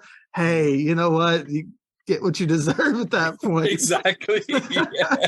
I mean, come on, man. You're probably destined to be a governing body member yourself if you can watch that. And they really must have you emotionally if you can watch that. Yeah. And not start to see the things that the man behind the curtain is seriously damaged. Yes. Yeah, 100%. So those are the kinds of things that kind of woke you up. Yeah, so that was it for me then. And then you started looking into it further on your own, you said. Yeah, on my own, and I felt okay doing it and talking about it more. I found that the fear that I had for looking into things like it, I'm sure you can appreciate it when you first click on the first video you ever watch or the first article you ever read, your hands are shaking, your heart is pounding because you've been told this is something to be terrified of, apostate material. But after that point, I was totally okay with looking at everything. I wanted to know everything. But I was still careful because the reason I felt the need to be careful and to be as open-minded as possible was someone from my congregation also left, and he is not the most mentally stable of people. Sure. And I didn't want to just believe anything he said just because he said it. And let's just say, without going into too much detail, he gave me reason to believe that I should question him And if I Well, question yeah, him, actually, then you I should might have to question everybody. him. Exactly. And so I think if anything, it benefited me because I didn't want to go into anything or read anything without feeling like I couldn't question it after I read it. Because I did that for the first 27 years of my life. I read everything and I never questioned it because I wasn't supposed to. And now I wasn't going to change. And now I needed things to change.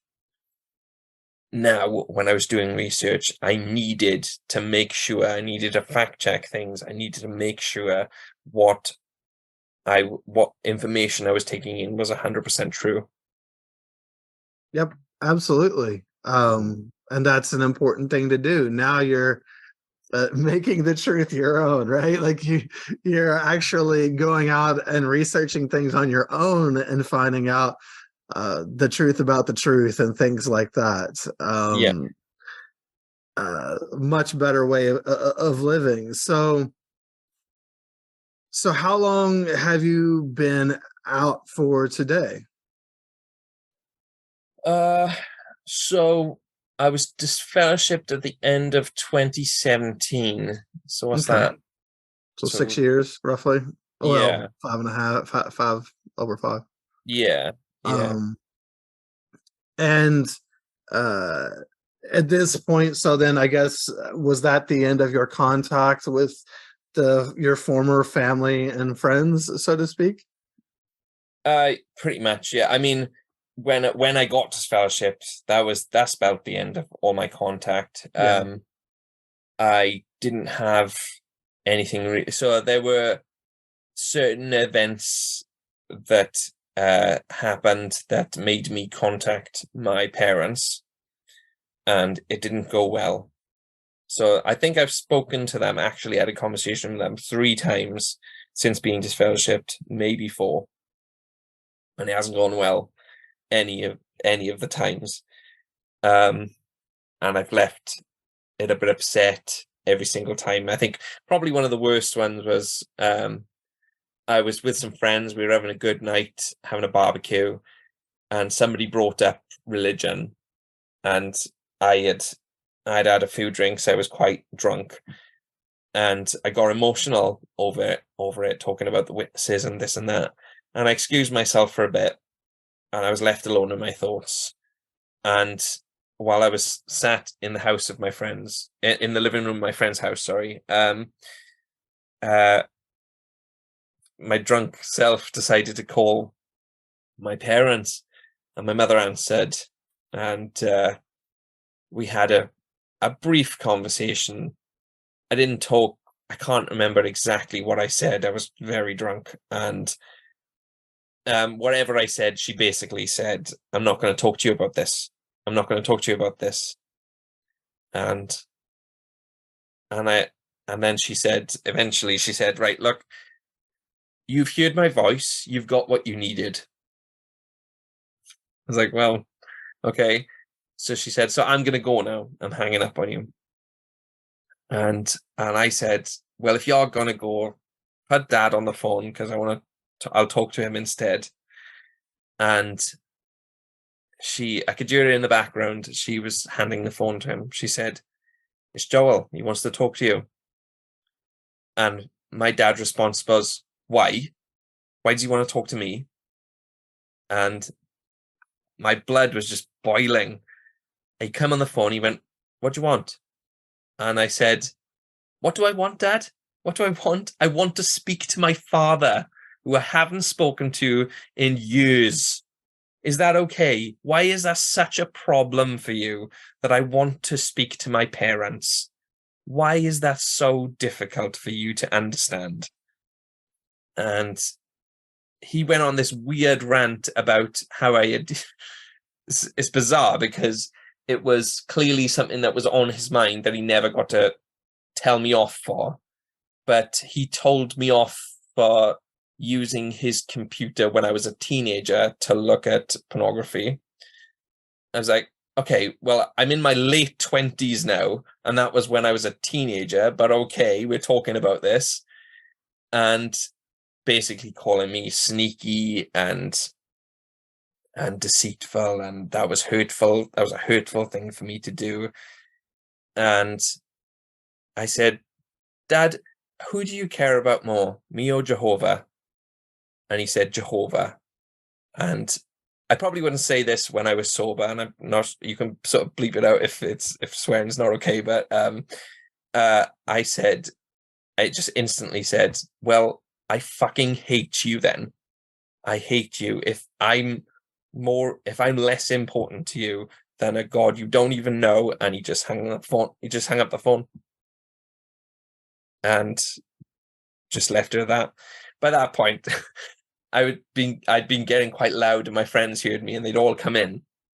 And I basically had this big group hug from all my friends, and they all reassured me that wasn't okay. That wasn't okay that they spoke to you like that. And, you shouldn't have called them, because that's what you should have expected. But, it wasn't okay that they did that to you either. So, well, as the time goes by, you see in those interactions how abusive they really are. Yeah. And it's a kind of a microcosm of that. If you had an opportunity and you could say anything you wanted to, whoever it is that shuns you, whether it's your family or anyone, your ex-wife, former friends, whatever, what would you say? I've given this a lot of thought over the years, and it's different for everyone. Mm-hmm. But if I had to think of something universal, I would, as genuinely as I could and as heartfelt as I could, try to say to them, please research what you're a part of. If you have any doubts, if something from your gut doesn't feel right, trust your gut. Because I spent the first 27 years of my life having feeling that something wasn't quite right, but burying it deep and just continually burying it. And I wish that I had listened to my gut sooner. And I hope that you do too. I think that absolutely. I think I wish a lot of people could hear that message. So what's your life like today? What do you like? Aaron is in your life as well. What do you like about your life today? And is there anything that you're hoping to do in the future? Life is pretty good. I still have weekly contact with my kids. They love Aaron. They love my little family here. They love coming to stay. My son. So while we were together, I did adopt my wife's son. So he is my son, and he no longer wants to be a Jehovah's Witness. He was never baptized. I think it was just last week, actually, he was announced in the Kingdom Hall that he's no longer an unbaptized publisher. So, and he's 16 years old now. And good for him. That's really tough. Yeah. While he is a typical teenager and difficult sometimes, I am so proud that he got to that point where he could. And he's going through difficult stuff too. So yeah, that he's living his life the way he wants to live it, and that's what I want for him. I just want him to be happy. That's all I want. My middle daughter, my middle child, then she's 11, and she's also I'd say she's awake. She's she initially didn't take to it kindly when I would try to talk to her about what I'd learned about the organization, as do any other members of the Jehovah's Witnesses when you try to talk to them about the truth, but something happened with her that was quite special to me, that well, basically, if I would ask her questions, she initially would go to her mother and try and get an answer. And her mother didn't like having these conversations with her. So my daughter started going to my sister to try and get answers. And she wasn't getting satisfying answers from her either.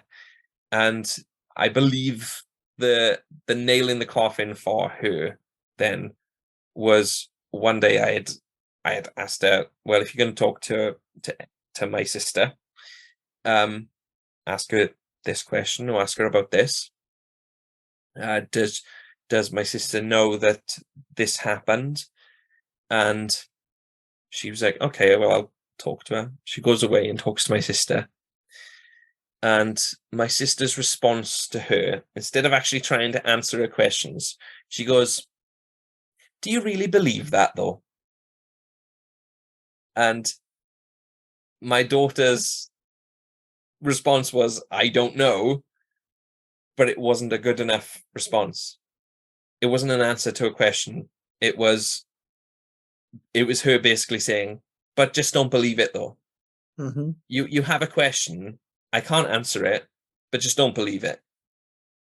It didn't matter to her, to my sister, that I had proven it, I'd given evidence for something. I think that particular thing was Judge Rutherford's mansion and what it was called. Yeah. And I said, do you know that this is a real place? He that this actually happened. You can research it yourself. It's called Beth Sarum. Beth Sarum, yeah. And I said, ask your auntie to look up this name. She can find it in the publications if she looks. So that was what she went with, and she asked, is this true? Her response was, yeah, but do you really believe that? And in my daughter's mind, it was, but my dad showed me. He gave me evidence. Why wouldn't I believe it? And I think that was what did it then. It was, oh, well, you've just proved my dad right then. He's saying that you want to believe things without evidence, and you're just going to blindly believe things. Sure. And you're proving him right. So my dad is right, and I know she didn't want that to be the case because she really wanted to believe in this thing that she'd been taught, even by me, throughout her childhood. But you can't deny the evidence. Sure. So you've got both of your kids are. I've got a third kid as well, but she's a bit young. She's 7, okay.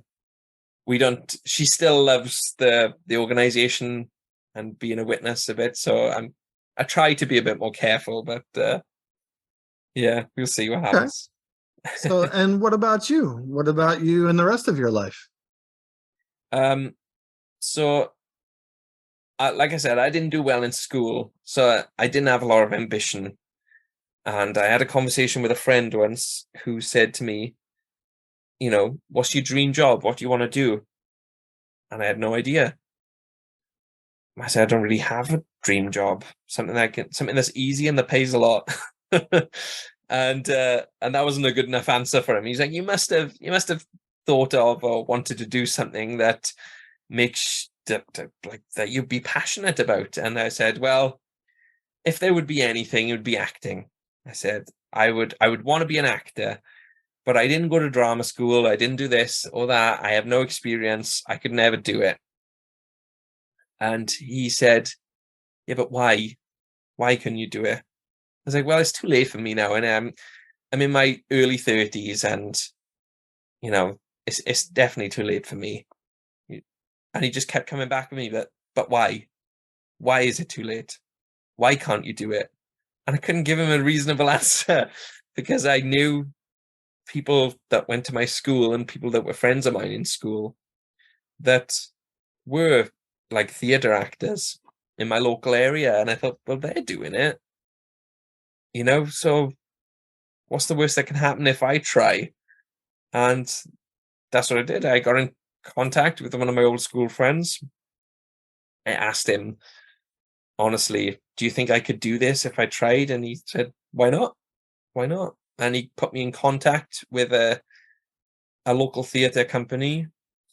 I joined them for some of their stage combat courses. They got me involved in some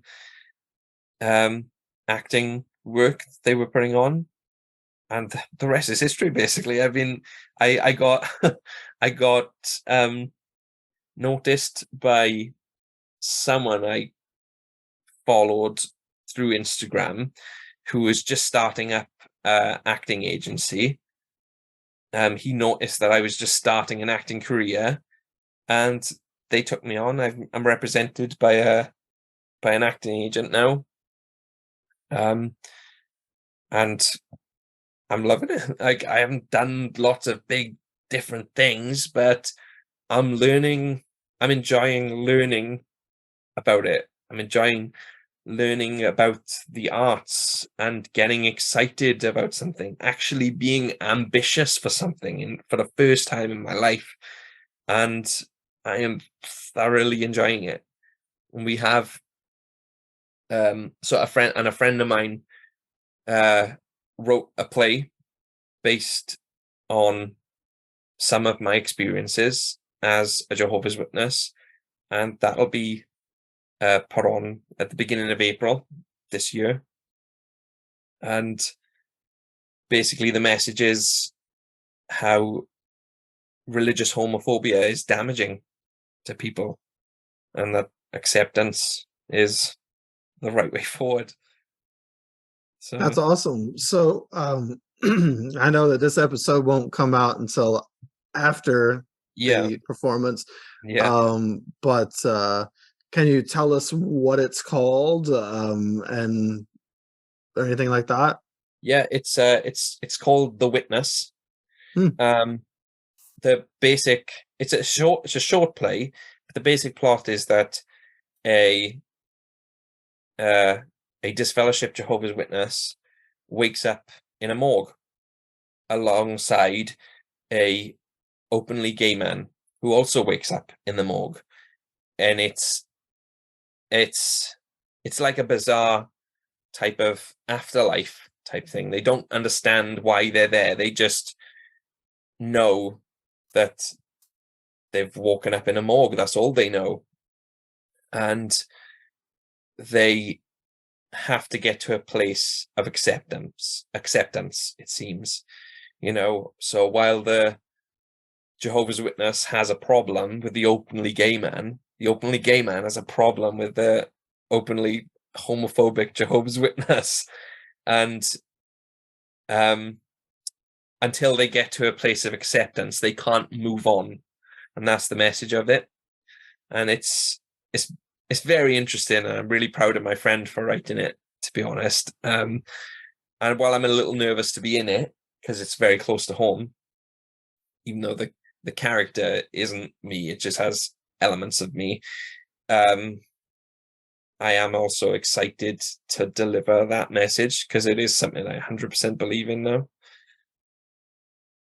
Yeah, that's exciting. I don't know, is there going to be and I don't even know if you know this at this point, but if there is any kind of video recording of it or anything that goes on a YouTube, or if there is anything or way and you would like to share it, if there is something like that and you get me a link. Obviously we're recording this right now. We don't necessarily know, but if that does happen, then I will gladly add it to the show notes on YouTube and on all the podcast apps so that other people can check it out. That would be awesome, and I appreciate that. It is going to be recorded. We're putting on the shows, and then I believe a shorter version of the show will be recorded. I'll be acting in the recorded version as well. And awesome. that will I as soon as I know how it can be accessed, then I'll Sure. let you know, and I'll pass it on so other people can see it, because I think it'll be really important and really powerful. Yeah, absolutely. I'll be happy to share it. So yeah, you keep me up to date, or let me know, or I'll reach out if I remember to when I produce this when the time comes. But Awesome. I'm just really glad to see that you were able to break free and be yourself. Ultimately, you're even seeing that among your own kids to some degree. Uh, you've got this play, you've got Adam, you've got your friends there. I'm just so happy Aaron and your friends. And I'm just glad that you deserve good things. You tried for a long time to be someone and something that you're not. And everybody deserves a chance to be free and live their authentic self. And I'm glad that you get that now. Thank you. I appreciate it. And I 100% agree.